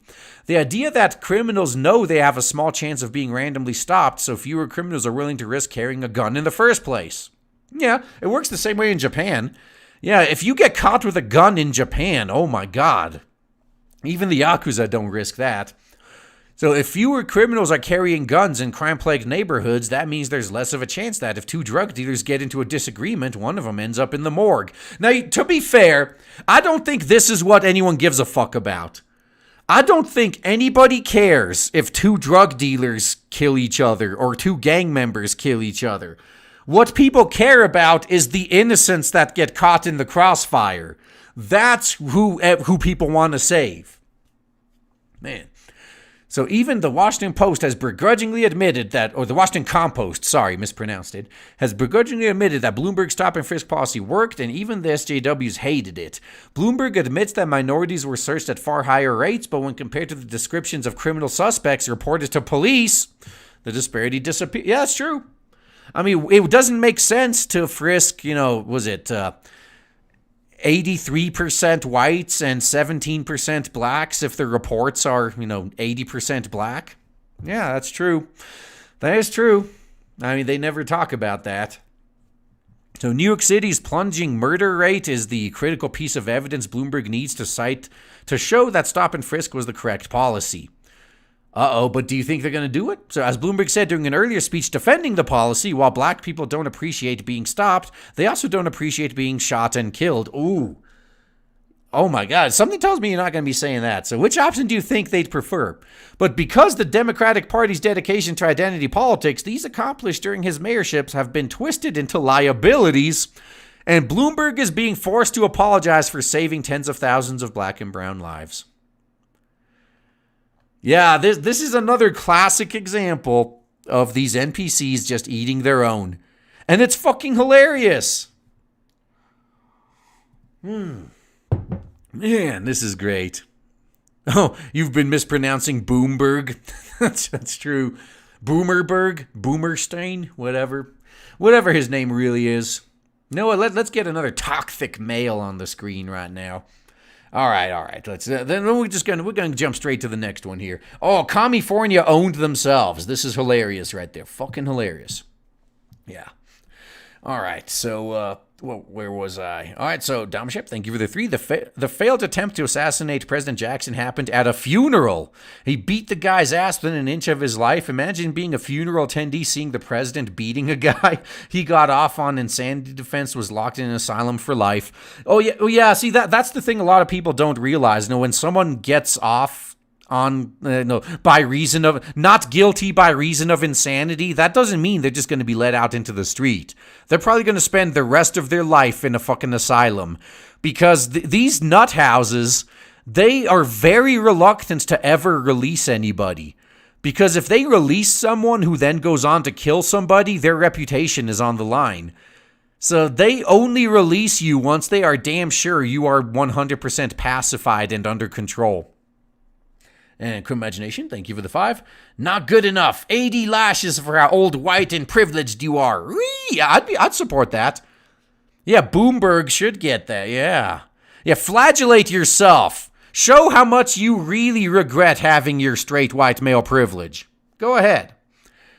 And Saipoth, thank you for the 2. Bloomberg, the man who single-handedly killed Saturday morning cartoons and is one of the biggest reasons Western animation is in the state it's in. Anime thanks you, I guess.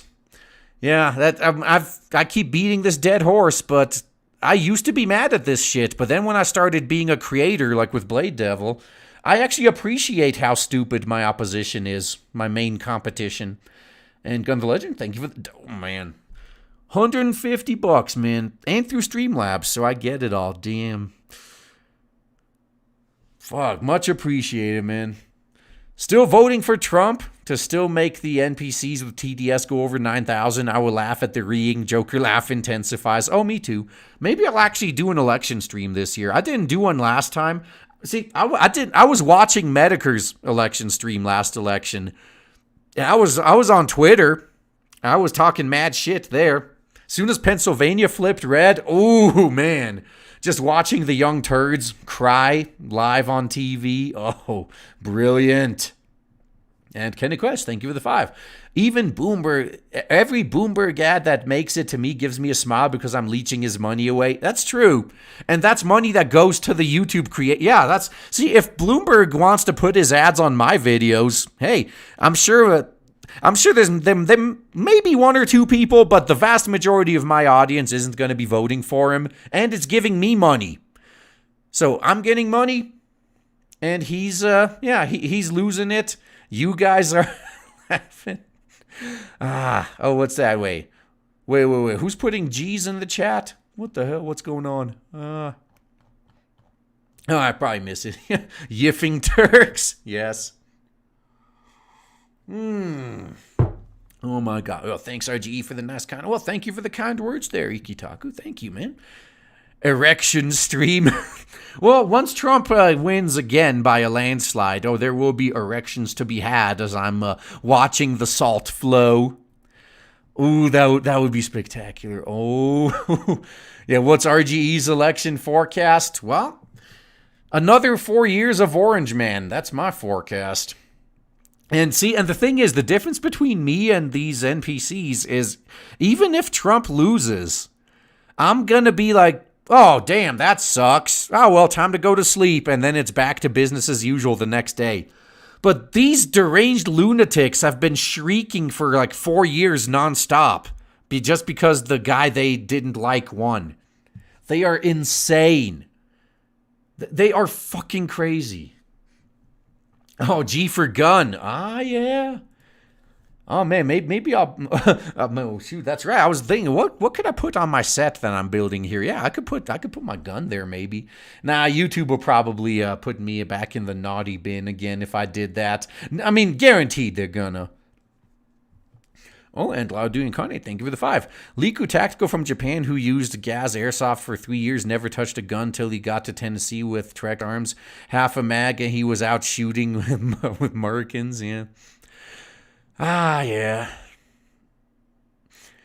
Man, there is a gun culture in Japan, but unfortunately they're very limited. But luckily they can come to the US. That's true. All right, so what did Commiefornia do? What did they do?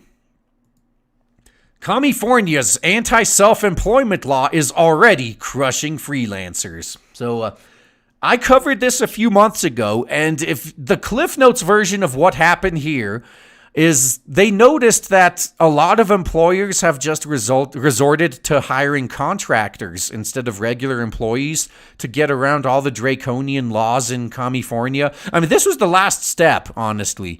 This was their final chance. This is their last attempt to try to stay in Commiefornia, because at this point they have to leave unless they want to go out of business. So all these urinalists were pushing this law that, oh yeah, we gotta help these poor exploited workers. We gotta help them. We gotta make it illegal for these companies to do this. They gotta stop hiring contractors and freelancers. They have to give benefits. They have to hire just regular employees. And what happened? All of these urinalists who were pushing this law apparently thought it wouldn't apply to them. But it did. And now they are hit with a rule that says they can't write more than 30 articles a year? Was it a year? For each outlet unless they are full-time employees? So these freelance journalists who were all for this law suddenly realize, oh fuck, this is literally going to kill my ability to make a living. Now it's suddenly a problem. But as funny as it is, watching them get exactly what they fucking asked for, man. Don't feel sorry for these people. They asked for this. Laugh at them. But as funny as this is, it does actually prove that, once again, every single fucking time these virtue signalers try to go to the government to help somebody, they always end up hurting the very group they're trying to help. And they're never held accountable for it either. There is a famous saying for this, right? The road to hell is paved with good intentions. But intentions don't matter when you have a trail of bodies, you know? These people need to be held accountable sooner or later, or else this is never going to stop. And in the case of these journalists, they have been held accountable in a very ironic and karmatic way, which is pretty funny. Yeah. In 1971, Isaac Asimov wrote an extraordinary novel, The Gods Themselves, about a machine that generates unlimited energy for free, defying the fundamental economic principle known as scarcity. Hey, that's kind of what Star Trek was based on, too, in a way. Yeah, it is later learned that the electron pump is originating from a hole in space that connects parallel universes. Doomsday is nigh, as it is discovered that galaxies will soon be destroyed and the sun will metastasize into a supernova. The crux of the story is comparable to what is transpiring in Commiefornia. State lawmakers possess an infinite source of good intentions, using the eternal supply to pave roads to hell. Ain't that the fucking truth, man? Wielding the power of this limitless benevolence and munificence, politicians are regulating the lives of citizens while eviscerating their existence in the process.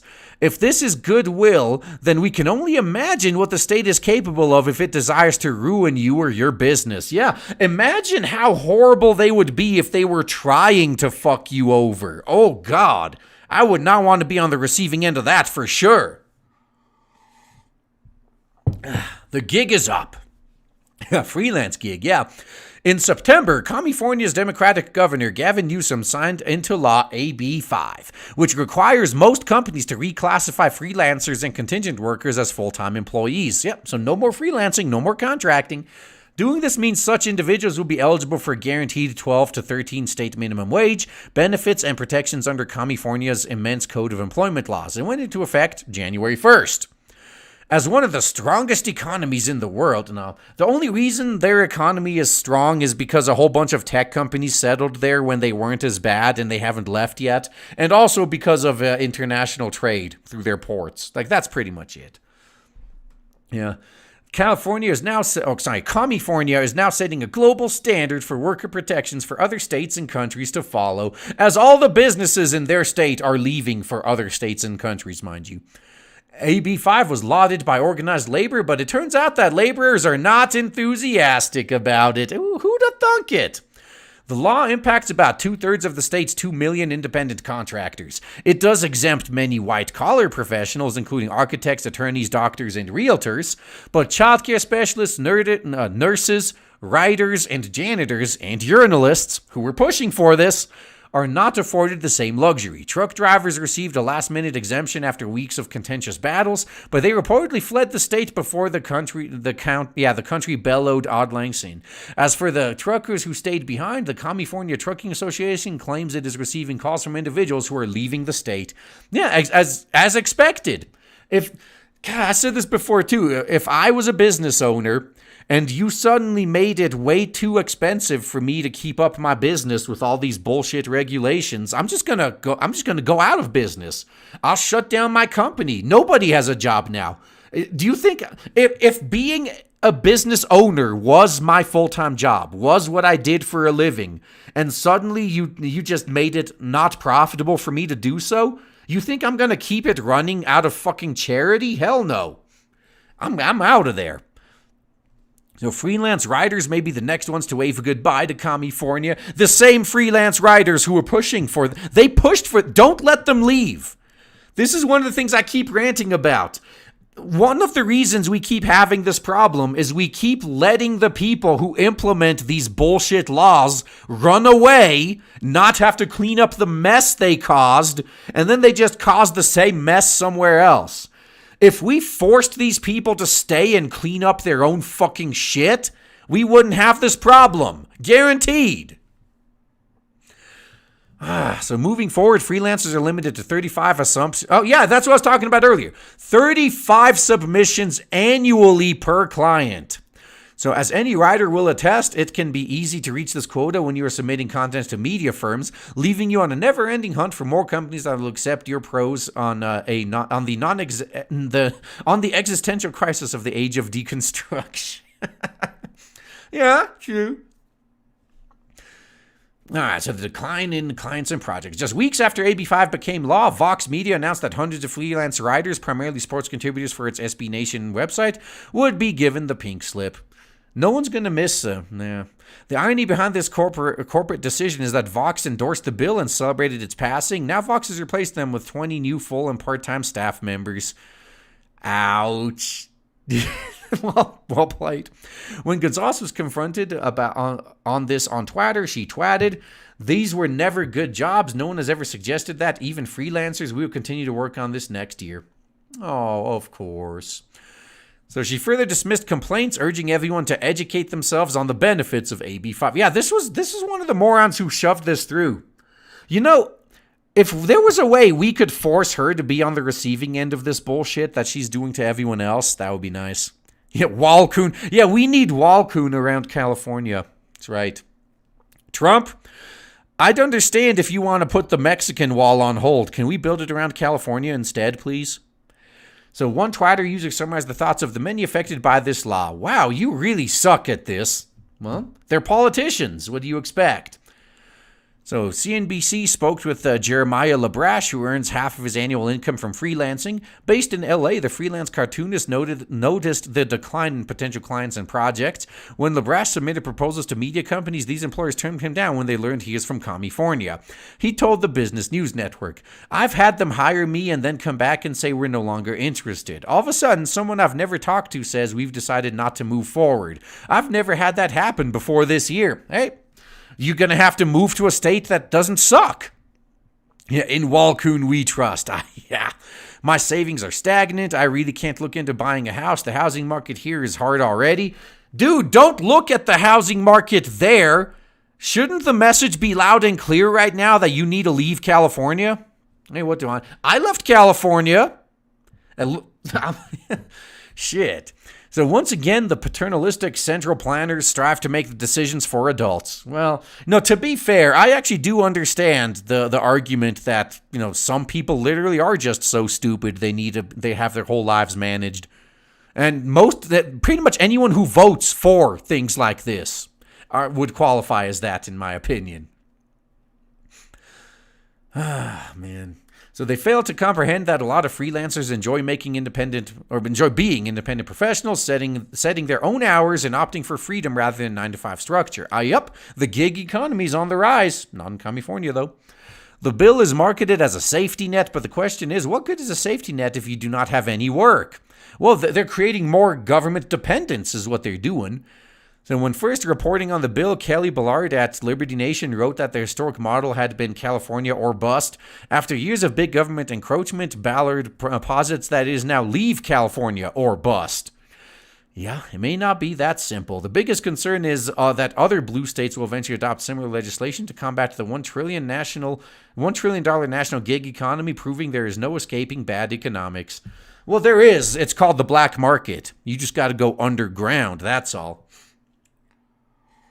I'll say you should move to Oklahoma. Hey, I live near Oklahoma. Does that count? Because the cost of living is cheap, and a lot of people in Oklahoma are actually nice. I was actually thinking of moving to Wyoming. I really was. I mean, that looks like a nice. I mean, and they're very small business friendly as well. Lots of cheap land. Oh, good stuff. Hey, here's a porn parody again. Enjoy. Yeah, I'm going to put this up and watch I jump to 1,000 viewers. That would be great. All right, and Don Creep, thank you for the $1. Did you download your Subverse calendar? It's good looking shit, man. I did actually. Although, unfortunately, I don't have too much use for a digital calendar, but it is good to have up on one of my monitors just for some plot and backstory. And Gun the Legend, hey, thank you for another 30. Looks like it backfires stupendously. La la la la la la. Yeah. The same shit that these people pushed for is now biting them in the ass, and they're whining about it. You were supposed to do this to everyone else, not me. Just like with Congress. Remember how they loved Obamacare? They loved it so much they exempted themselves from it? Funny how that works. And Imagination, thank you for the 2. I'm going to feel bad for the other states who's going to have to deal with all these silver spoon idiots.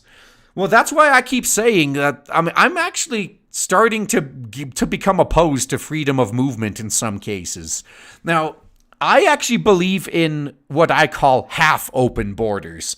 I've explained this before, but for people who haven't heard it yet, what I mean by half-open borders is that unless you have some like violent crimes on your rap sheet, then nobody should be allowed to stop you from leaving any place you want. But on the flip side, nobody should be forced to allow you in. So say in this case, if you're in California and you try to leave, California can't stop you from leaving. But if the other 49 states, none of them want you, you're going to have to fucking stay. That is the type of policy I would support. Is no one can stop you from leaving, but the place you're going doesn't have to let you in. Yeah, that would be that's my compromise right there.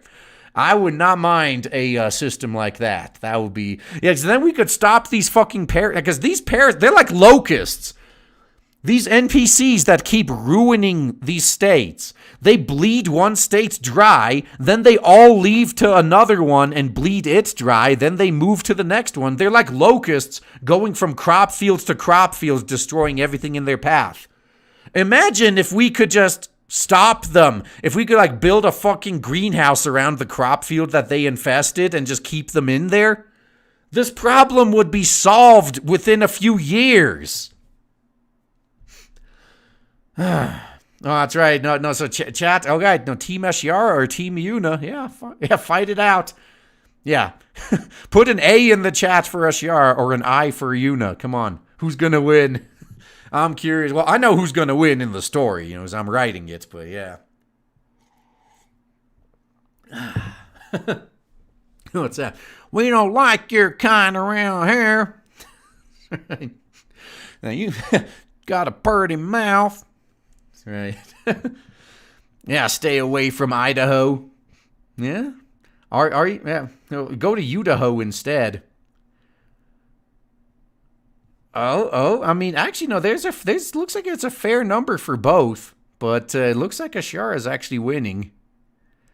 Yeah, it may not be by a very wide margin, but yeah, looks like Ashara's got. Well, you've seen a lot more of her. I guess that would make sense. Yeah, both. Oh, dude, that would be great.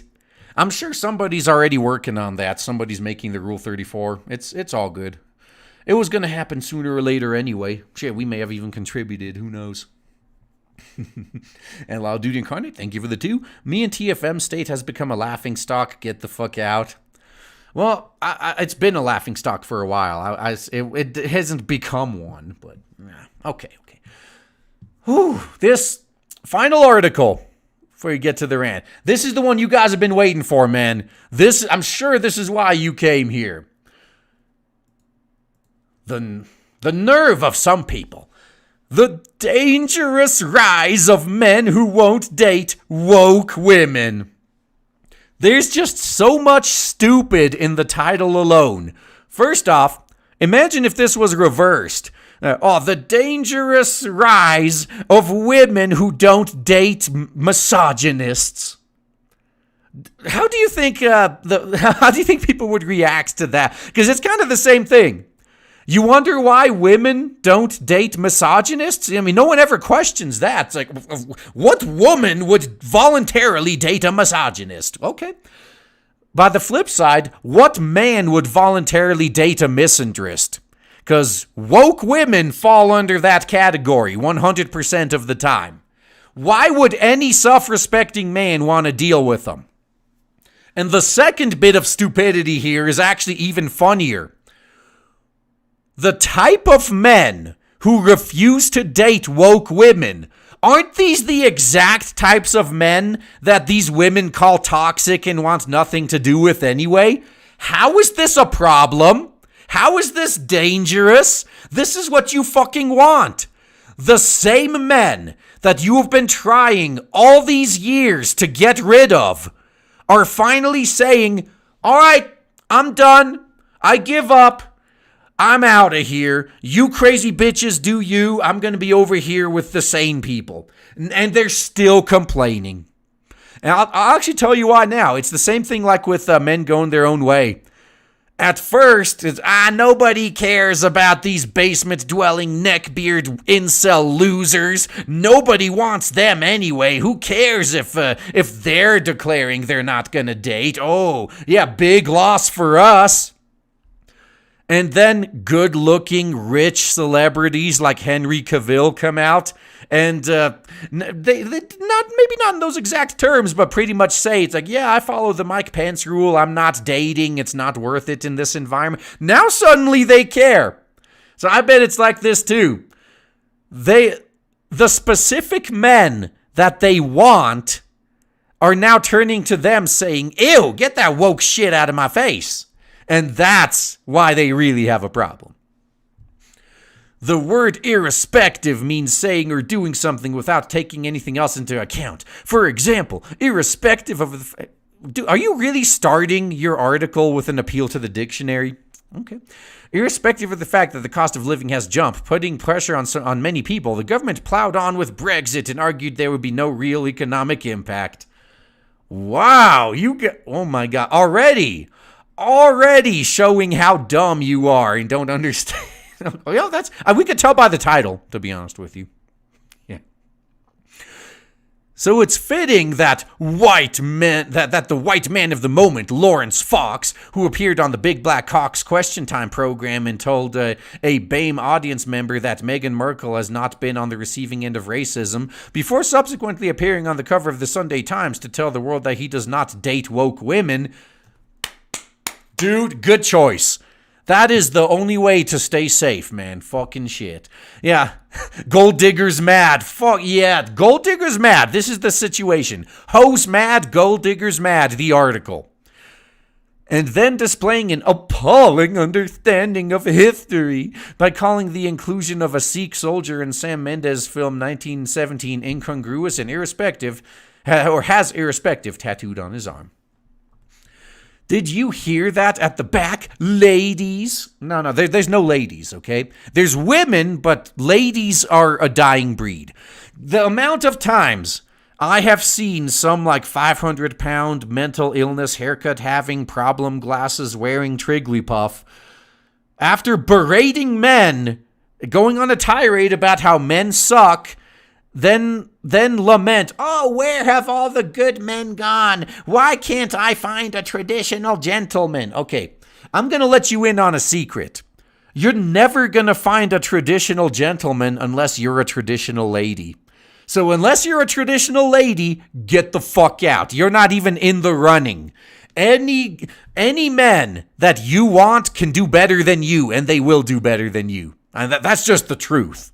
You may hate it, but it's the fucking truth. You're not going to change it. Yeah. Lawrence Fox, who you perhaps only knew as Billy Piper's ex-husband because you've never seen Lewis, does not date woke women who he believes are being taught that they are the victims irrespective of what they are, whether they are right or not. He's right, though. That is the society we live in. This is current year. He thinks that it's institutionally racist to tell the story of the First World War in a racially diverse way. It is. Irrespective of the fact that Sikh soldiers absolutely fought for Britain. You know, it's just like how it seems like 75% of everybody on TV now is gay. But don't they make up like 5 to 10% of the population? Yeah, that's where it's a problem right there. Yeah, so, and he also doesn't believe in white privilege, irrespective of the fact that he works in a painfully undiverse industry and was privately educated and comes from a wealthy acting family, which is nothing short of a dynasty.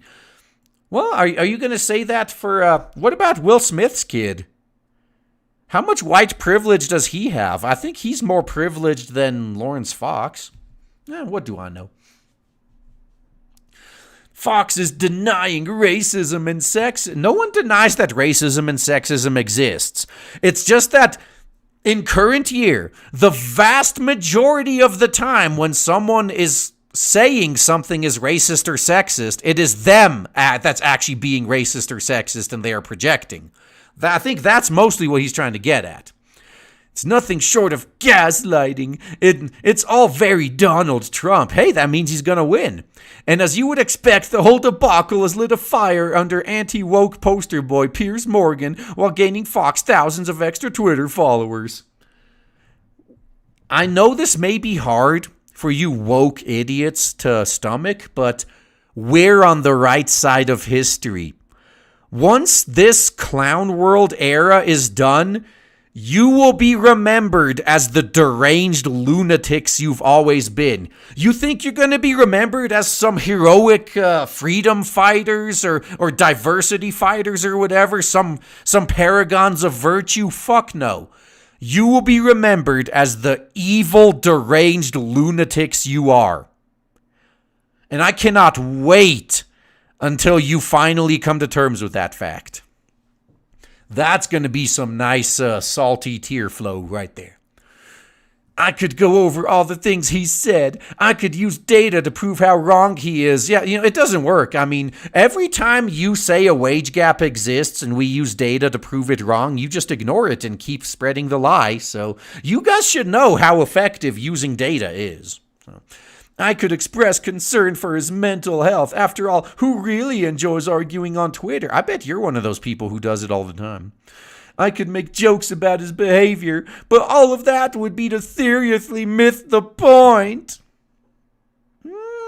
I mean, the fact that you believe the things you do, you're missing all the points. I'm sorry.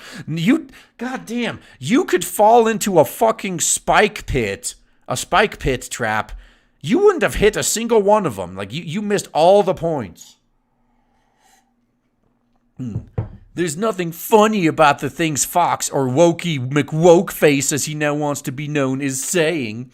It's not particularly sad. It's dangerous. He is just one very privileged man. And as a result of said privilege, he's been given a platform. Oh, so now once again you're trying to deplatform people, and then you expect us to feel sorry when it backfires and you get deplatformed. Right? Yeah.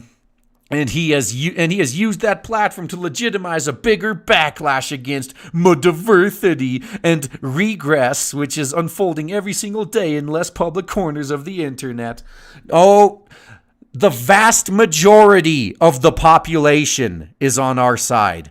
They are sick to fucking death of living in fear of you lunatics. The only reason anyone pretends to be on your side is because if they aren't, they're going to be made homeless. They're going to lose their job. They're never going to be able to work again. Hell, in some joke countries like Sweden, they're going to get arrested. God damn, that was in Sweden. So, a migrant struggle snuggles a 12-year-old, gets like 40 hours of community service. A woman says mean words on the internet, 3 months in jail. That's not a country. That's a joke. That's not a country right there. People are really getting fed up with this shit, though.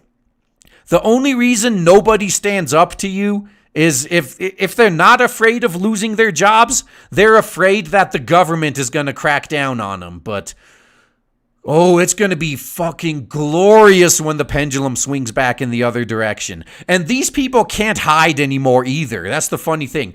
Normally, when one side is decisively defeated, the soldiers all take off their uniforms, put on their civilian clothes, and try to blend in with the population. And, I was a good boy. I was a factory worker. I didn't do nothing. I didn't know what you're talking about. And they're going to try that now, too. All these people who have ruined society, who have made current year society the laughingstock of history, they're going to try to pretend they had nothing to do with it, but they've made one fatal flaw. They were so confident that they're on the right side of history that they've been doing all of this under their real names. So all we have to do is archive all the horrible shit they've done, and when the pendulum swings back, bring them to justice. Man, this is going to be glorious. All right, where was I? Not wanting to date woke women's, far from being laughable, is actually one of the more insidious aspects of it. Are you low-key admitting you want to date Lawrence Fox? You're just butthurt that he doesn't want you, is that it? Like I mentioned at the very beginning, if he was as horrible as you make him out to be, why the fuck would you want to date him anyway? You should be glad he wants nothing to do with you. If fucking Trigglypuff came on TV tomorrow and said she would never date Raging Golden Eagle, I'd be like, oh, thank God. Whew, that's one less land whale I have to beat off with a stick. Oh my God. Woo! They saved me a lot of time, effort, and heartache right there. Man, spend an afternoon on any major dating app and you'll come across generally white men say, look, this racist bitch keeps blatantly attacking whites, and racist sexist bitch attacking whites and men. And we're the racist and sexist ones. Sure. Lack of self-awareness 101. Like saying openly sexist and misogynist things. They might say no psychos or that they fucking hate big eyebrows in their bios. So men aren't allowed to have standards. Now, this right here, this is the key to this article. Men have standards, women most affected. All these years, women have been trying to force men into accepting them as they are. Yet they refuse to return us the favor. How about, fuck you, bitch? We have standards too. If you don't meet our standards, the problem's not us, it's you. Get the fuck out. We're not interested in you. Either become something we're interested in or leave us the fuck alone. Go be a crazy cat lady somewhere else. I want nothing to do with you. And by and large, they also tend to hold extremely right-wing views and see themselves as victims of liberal thinking. Yeah, you would know exactly what it's like to see yourselves as a victim of everything, wouldn't you? In fact, as I was writing this, a dear friend sent me a screenshot of a guy she's just matched with who described Jordan B. Peterson as his dream dinner guest. Yeah, and this goes into the rant that I put up on my channel yesterday, actually, funny enough. This goes into that rant I did earlier, where I point out, if you want to gatekeep these undesirables out without actually gatekeeping, just foster the type of community that is hostile to them. That's the best strategy we have right now. And in the case of NPCs, just foster free speech. That's it. That's all you got to do. You just need to foster free speech. That's it. Because every time these NPCs see someone say or hear someone say something they don't like and they refuse to stop, they come crying to a moderator or the government or something to stop them. So just foster the type of community where all the people in power don't give a fuck, and eventually they're going to leave. The rest of the community is going to troll them out. That's a self-policing community. That's what we want. Sad. Yeah, the same Jordan B. Peterson who thinks that white privilege is a Marxist lie, because it is, and wants millennials to drop their obsession with social justice. Well, I want millennials to continue. I love the fact that in every aspect of my life, my competition is this fucking stupid. This is what I have to compete with on the job market, back when I was still dating, on the dating market. Oh my God. I have my pick of the litter of anything I want almost, because most of my competition is this fucking stupid. And I'm same thing with Blade Devil. I'm happy as fuck that it's happening with comics as well. I am glad that Marvel and DC are so goddamn incompetent, because that's going to let newcomers like me move in and actually make some damn money. Yeah, I'm actually glad right now that most of my competition is this horrible. And I'm right here on my channel. Nobody has to listen to me, and in fact, the people I'm making fun of don't. But if they did, they'd actually learn a few things. I'm more than willing to share, how to actually be successful, how to not be a freaking loser like whoever wrote this article. I tell people who are willing to listen, but thankfully, my competition is so damn stupid, they self-select themselves out. So the only people who stay and listen are people I don't mind collaborating with. It's awesome. Fucking perfect. Man, it's a blessing, exactly. I am blessed with incompetent competition that I can just steamroll over. It's perfect. Yeah, don't mind me just taking your customers. Yeah, that's exactly what I'm doing. I, meanwhile, recently had to block someone who, after matching with me, launched into a vile rant about how women are evil, only want sex, and treat men as though they are disposable. Somebody got trolled and is hose mad at getting trolled. When I asked him if he hated women, he replied that he had only moderate disdain for us before that's a troll. Before asking me whether I didn't want to date him because I'm actually pretty rough. Oh! This hoe got trolled hard and took it seriously. All of this, of course, speaks not only to the presence of a very active online community of anti-feminist incels. Yeah. See, I knew they always resort to this. They always do this. They call us incels, and then they're somehow mad that, look here, in the same article, that they're fucking butthurt that we want nothing to do with them. They're calling us in. If we're incels, shouldn't you be glad we want nothing to do with you? We're not even in your dating pool anyway. What the fuck? What are you mad at? Why you? Oh, I know. You subconsciously understand. Yeah, you understand what's really going on here. Yeah, but the prevalence of the hideous and incorrect ideas they promote. If you want to talk incorrect, want to go back to the wage gap again? How many times are you going to keep spewing that debunked shit? But it doesn't take magical thinking to see how men are radicalized by anti-feminism. And yet she is completely oblivious to how women have been radicalized by feminism. As feminism is on the rise, women's happiness is plummeting. Men's happiness is actually increasing. There's a subset of men who still hold out for that traditional lifestyle. Their happiness is declining, sure.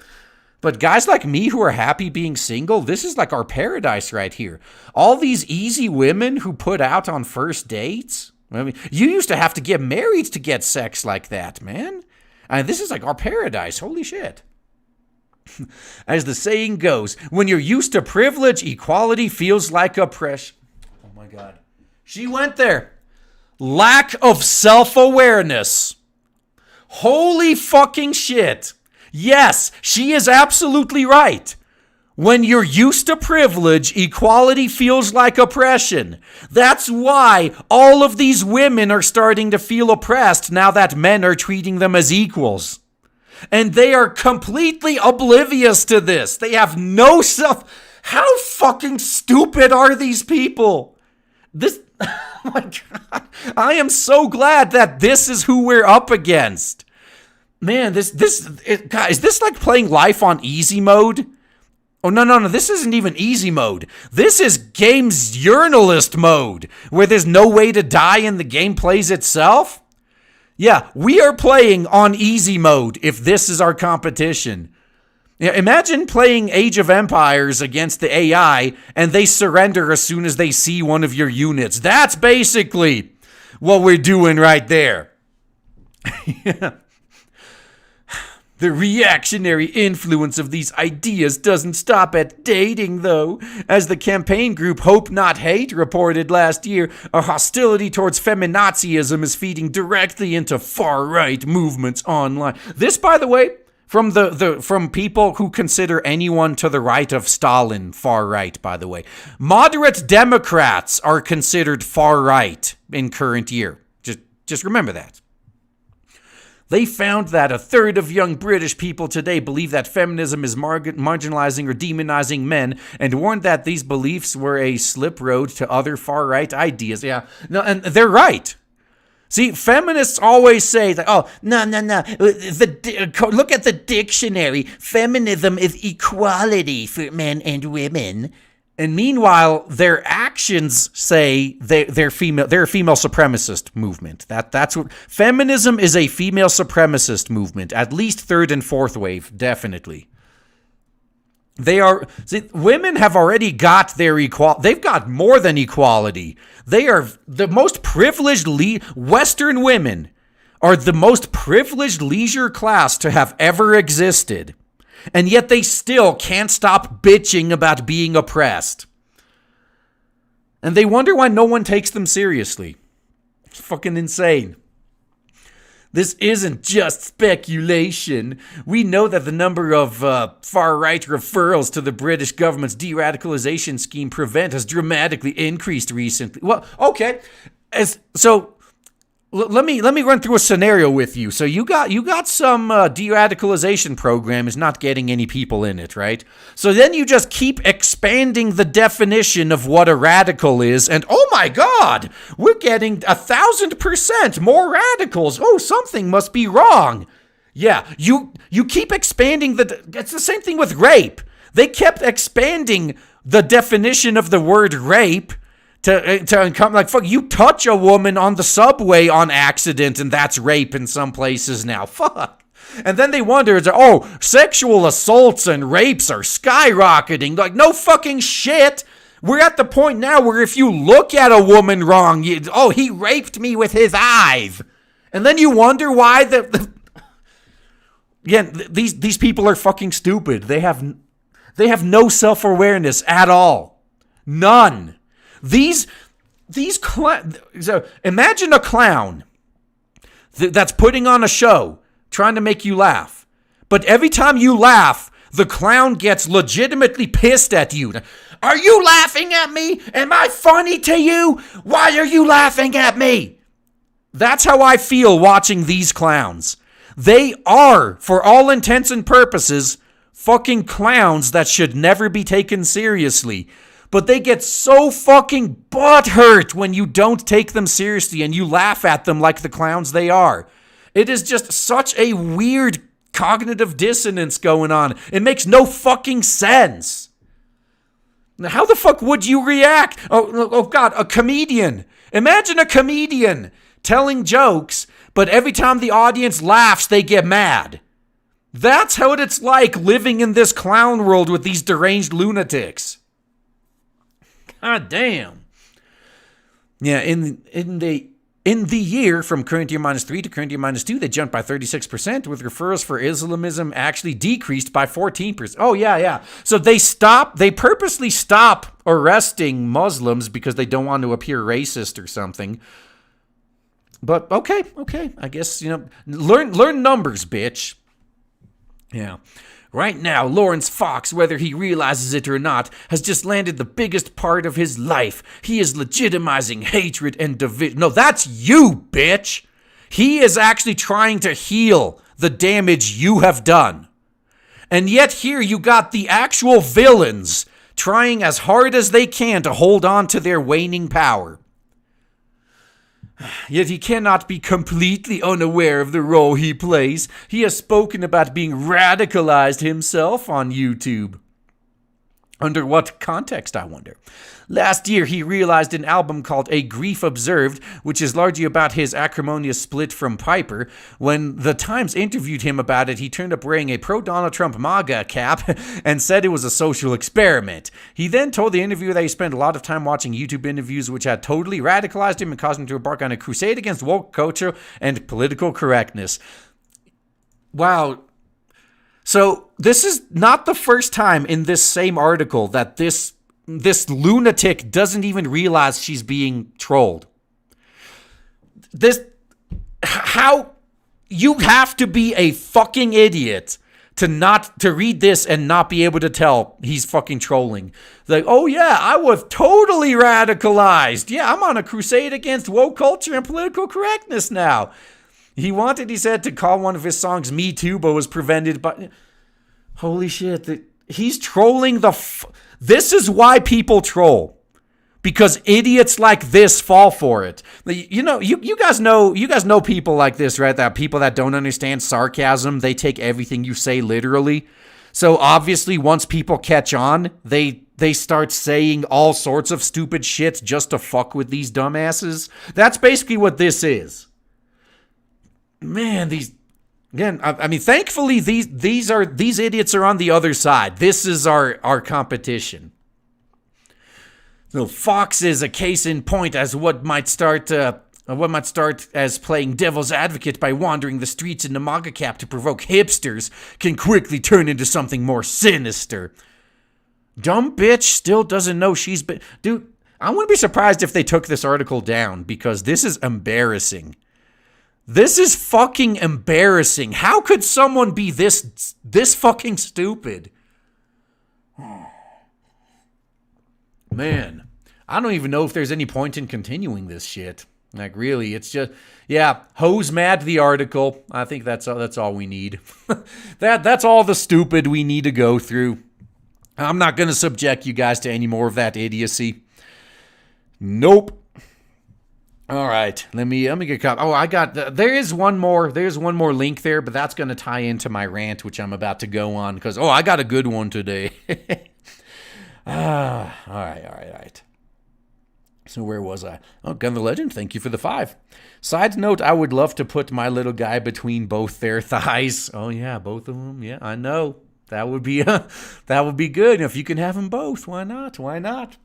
And damn, another 80, dude, man. Thank you once again so much, man.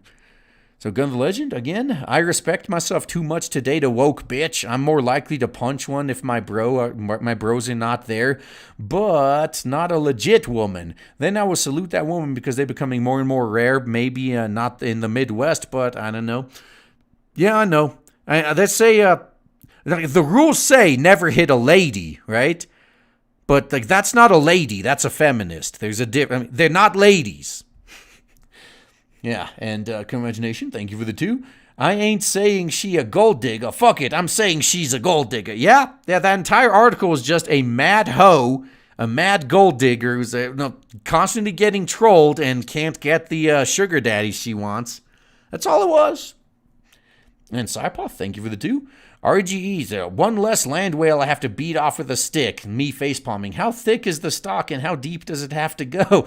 Do you roll them in for and look for a wet spot, or is it already stuck in from the last time since someone beat them off? Well, I guess once they're fat enough, you could just pick any 2 fat rolls and it'll feel the same regardless. And Niels Flawpater, thank you for the 5. I remember when gold diggers used to be hot women. Nowadays, when a woman wants the D, it means dollars. Yeah, they don't even put the effort in. Because that's what I was saying during that article. Now, women expect us to accept them as they are. We're not allowed to have standards. But they they have a laundry list of standards when they bring nothing to the fucking table. I mean, it's current year. So, and Arrow Shogun, thank you for the 5. Women's profiles are nothing but a huge list of demands. Must have a house, a car, a good job. I know. Double standards are a bitch, aren't they? They offer you nothing except for you to comply with every demand.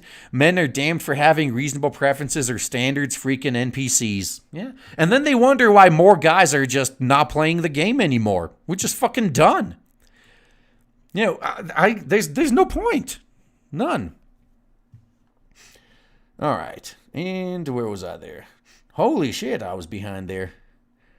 All right, Cliff3188, thank you for the 5. Being originally from California, I don't want the dregs to infest other states with their socialist mentality. For those that remain, welcome to Thunderdome. Yeah, we got to make sure they all stay. Yeah, and Subnatural, thank you for the 2. Gold Diggers Matt, yep, the article. And Damashep, thank you the 5. First they ignore you, then they laugh at you, then they fight you, then you win. Yeah, we're at the then they fight us stage right now. Yeah, we're about to wreck these bitches for real. And GK Schnattenjäger, thank you for the 100 Ron. Go woke, get me too'd. Yeah. That's true. Now, nobody just like how companies aren't hiring these woke people anymore either, rightly so. I, for one, would never voluntarily hire something that I know is an HR ticking time bomb. Fuck that shit. No matter how good their alleged skills may be, if I'm constantly going to be afraid that they're going to just report me to HR for every fucking thing, hell no.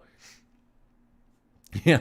Oh, tab out links. Thank you for the 2. When dating is a survival strategy, you fail at life. Yeah, you just described gold diggers to a T right there. And Black Eagle, thank you for the 2. Gold diggers matter not, Yoda. Yes. You know it, man. Yoda knows his shit, even as a Force ghost.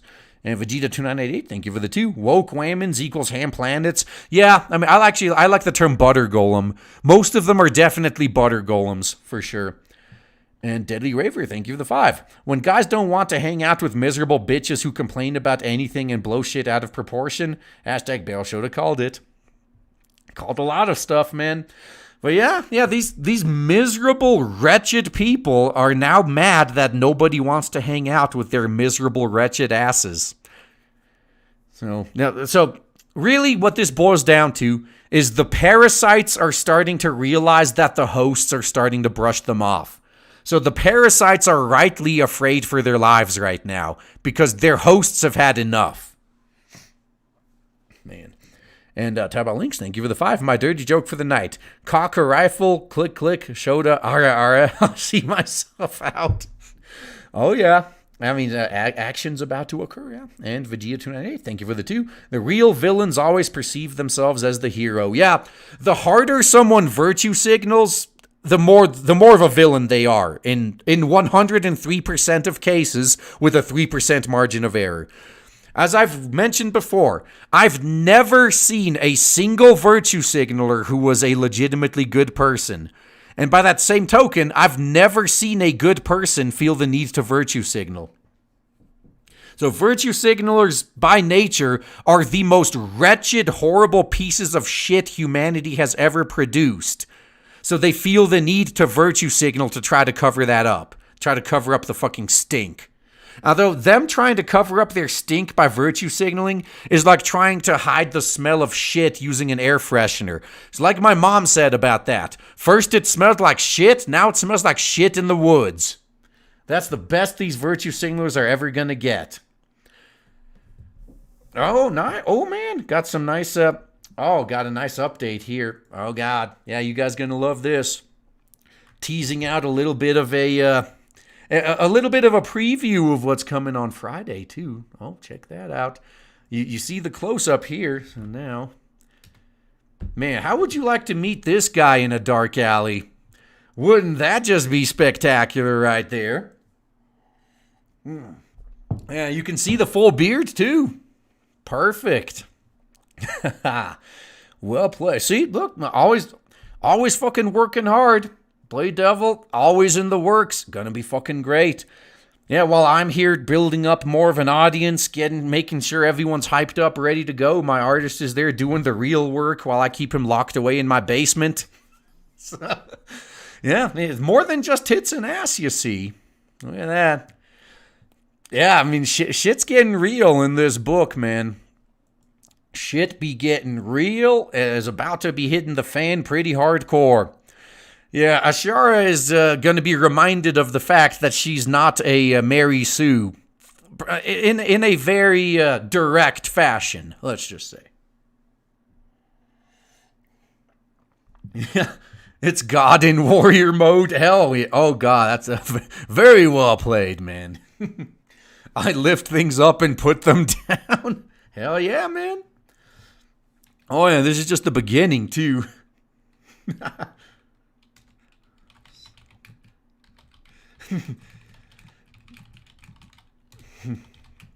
All right, I just got to be sending my thanks there real quick. Yeah.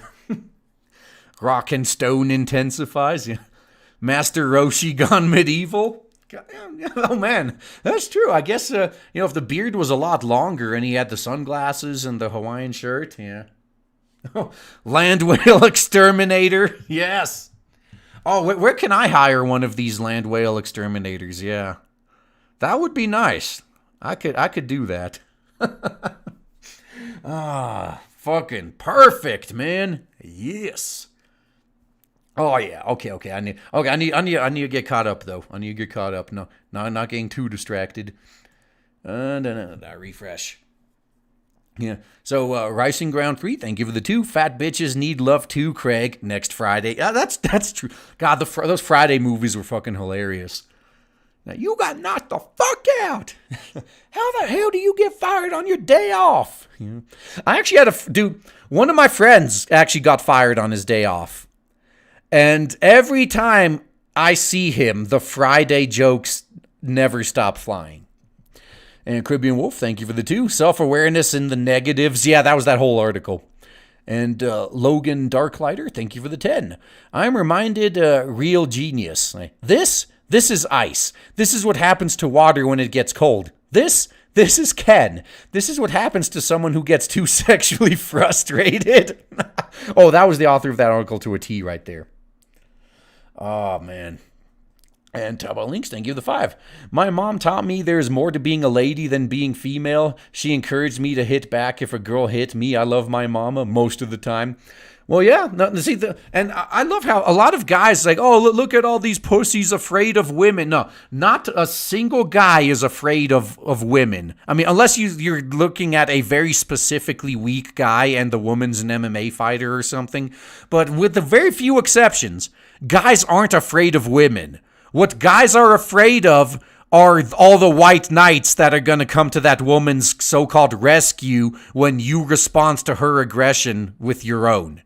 That's what guys are afraid of, not her. So if you're a woman and you think men are afraid of you, get your head out of your ass. We're not afraid of you. We're afraid of every other guy in the mile radius that's going to come running to beat our asses if you cry and point at us.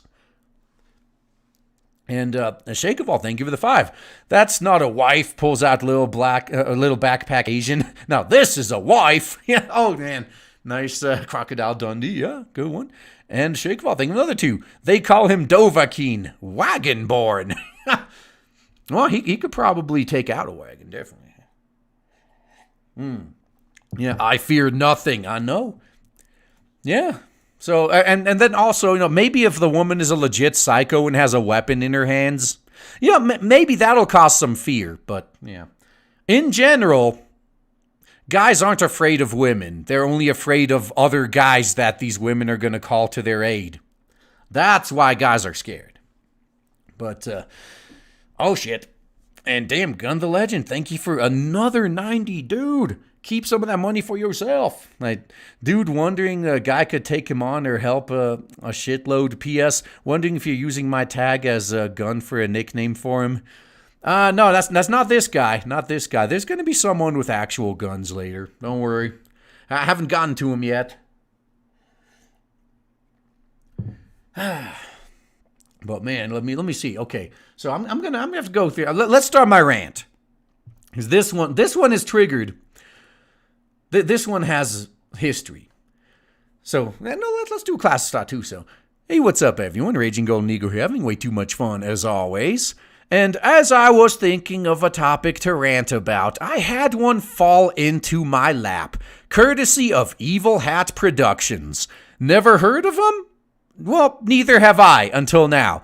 This is just another one of those woke, looks like tabletop RPG publishers who's getting some attention for being woke right now and then is quickly going to be forgotten. But what happened?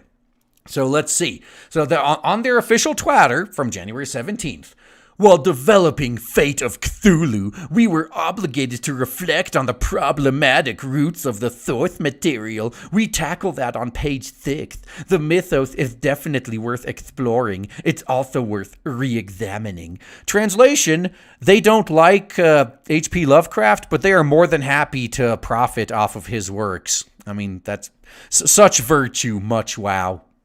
So they actually do post a picture of the book where they have an entire section for content and consent.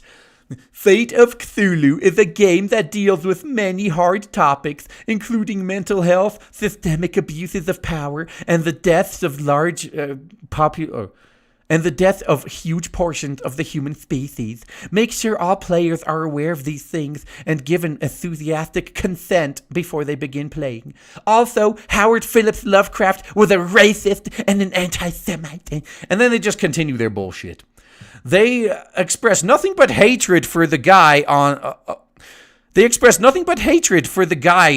on whose back they are profiting. I mean, off of whose work they are profiting right now, which is just completely ironic. I mean, yeah, we don't like you, but we'll gladly profit off of you. We're fine. And then someone rightly asked, hey, I would like to see the market research on who actually reads this shit or just skips to the real content. And here's where it gets funny. This is the main topic of this rant, is morons who consider social media likes and retweets to be the same as, potential customers, for example. Because we've seen this play out way too many times. So they respond, that sort of research is not feasible, but here are some related hard numbers. Each day this week, we have tweeted about Fate of Cthulhu. This content and consent tweet had 6 times more retweets, 3 times more impressions, and 10 times the engagement of any of the other tweets. The market is there.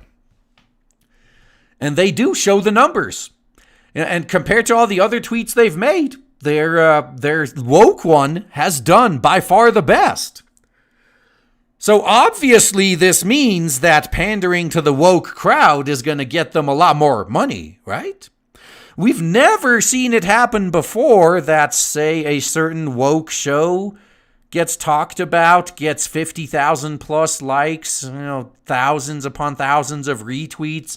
Nobody watches it and it gets canceled. That's never happened before, right? Yeah.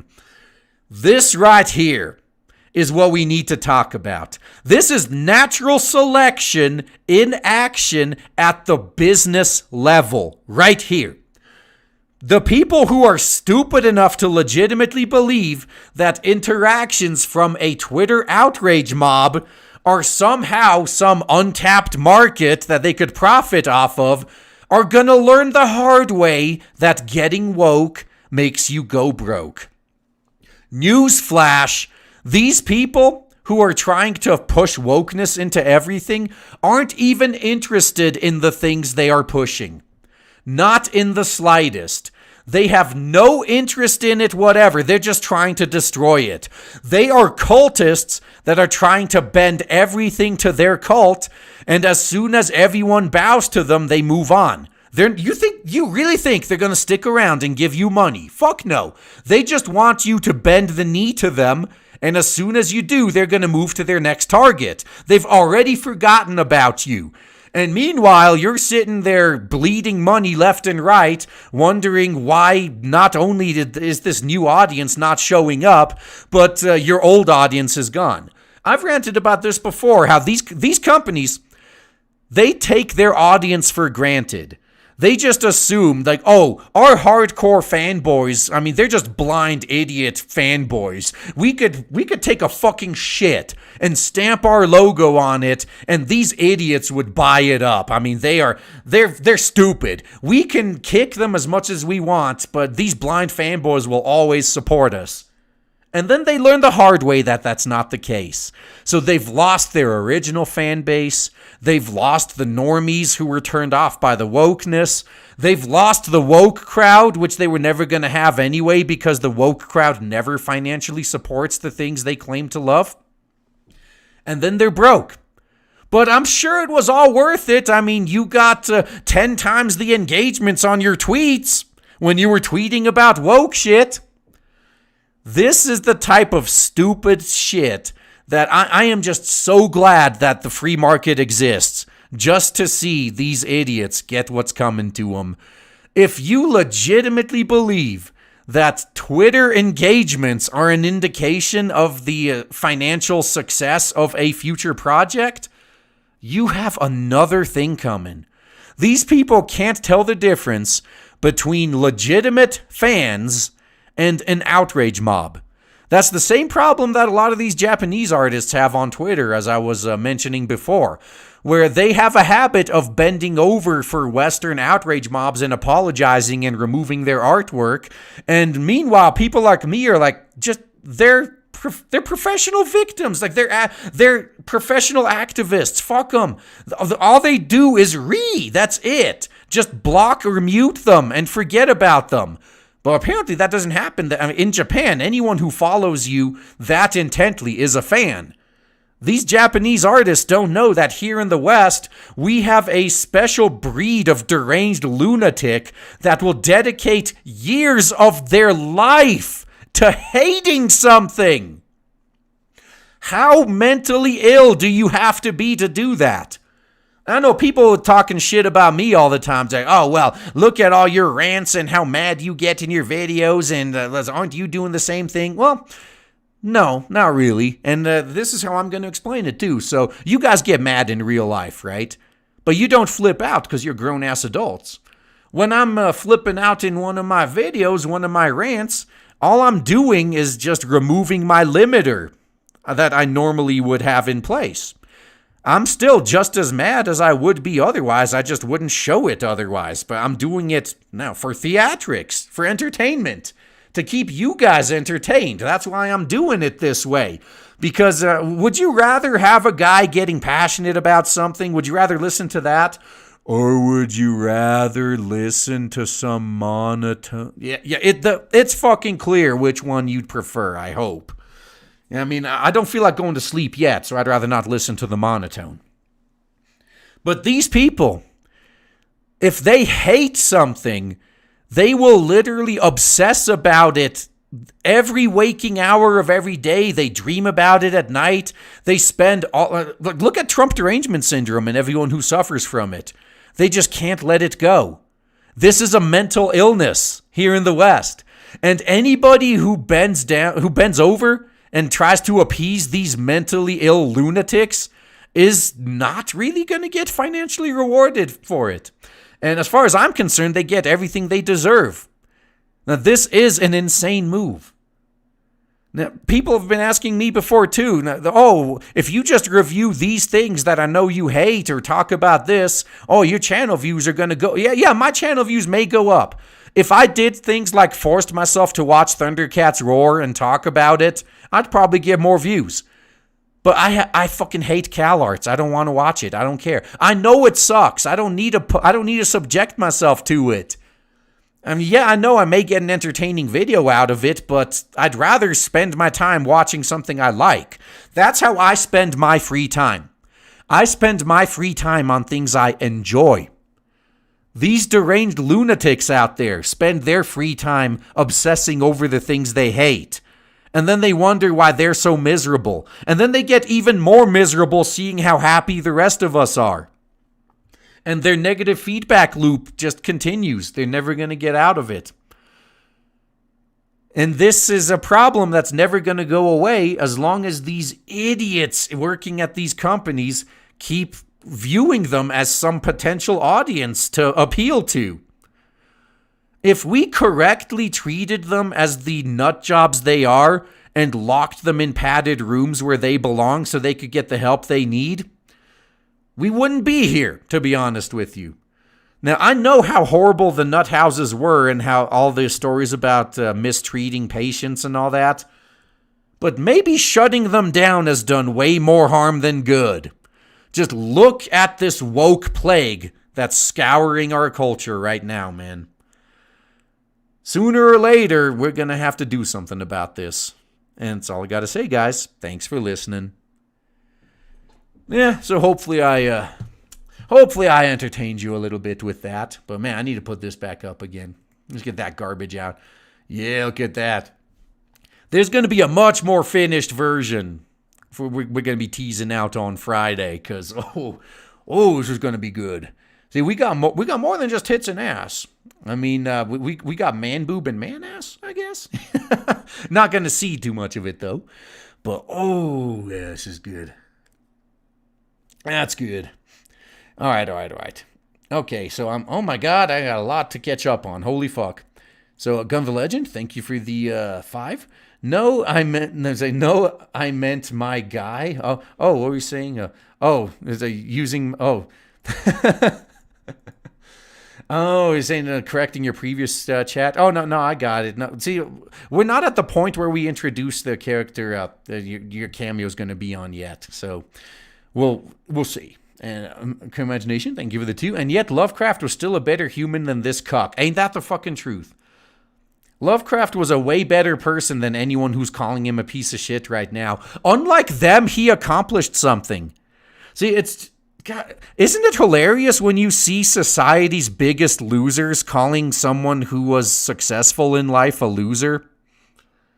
I mean, I guess technically, I think Lovecraft killed himself, if I remember. Or was that... No, that was Robert E. Howard. It could have been Lovecraft too, fuck. I'm going to have to read up on my history. But either way, H.P. Lovecraft made a positive contribution to society.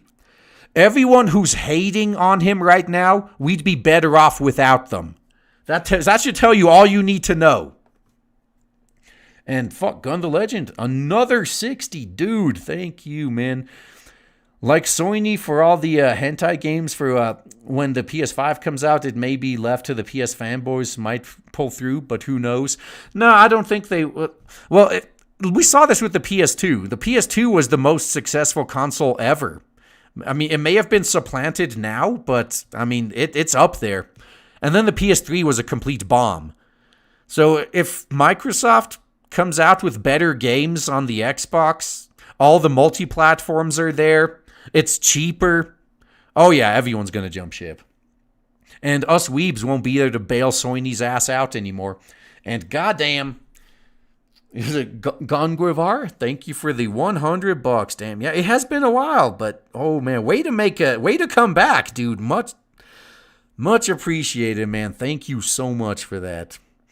Good morning from Greece, man. Long time no see. Yeah, I remember those. I remember those giant Greek super chats, man. Thank you so much.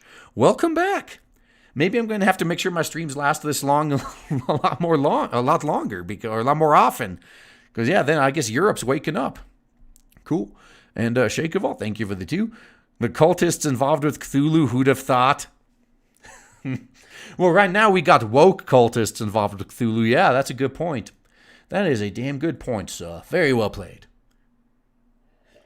Mm-hmm. Okay, I need to take another drink right there. All right, you know what? We're 13 minutes away. So, Rakeda is starting to stream in 13 minutes, so I will actually post that in the chat right now. If you guys can head over to Nick Rakeda's channel right there. That's where, go over there. Go raid his ass. And I need to get ready to... Actually, I'm going to be editing the Blade Devil trailer a bit more. I got a lot more feedback on that today. So I got a bit more work to do on that dang trailer. So yes, work is going very well on Blade Devil. We are ready to fucking go, man. All the hurdles, all the major ones anyway, are finally out of the way. Pre-campaign coming out next month. Full campaign launching in March. Work is progressing very smoothly right now. Fuck, I'm looking forward to that. Hopefully you guys enjoy it too when it finally comes out. But yeah, that's it for me. Thank y'all for hanging out with me. It's a very packed Wednesday, man. Thank you guys so much for choosing me to spend your Wednesday evening or morning, depending on where you live.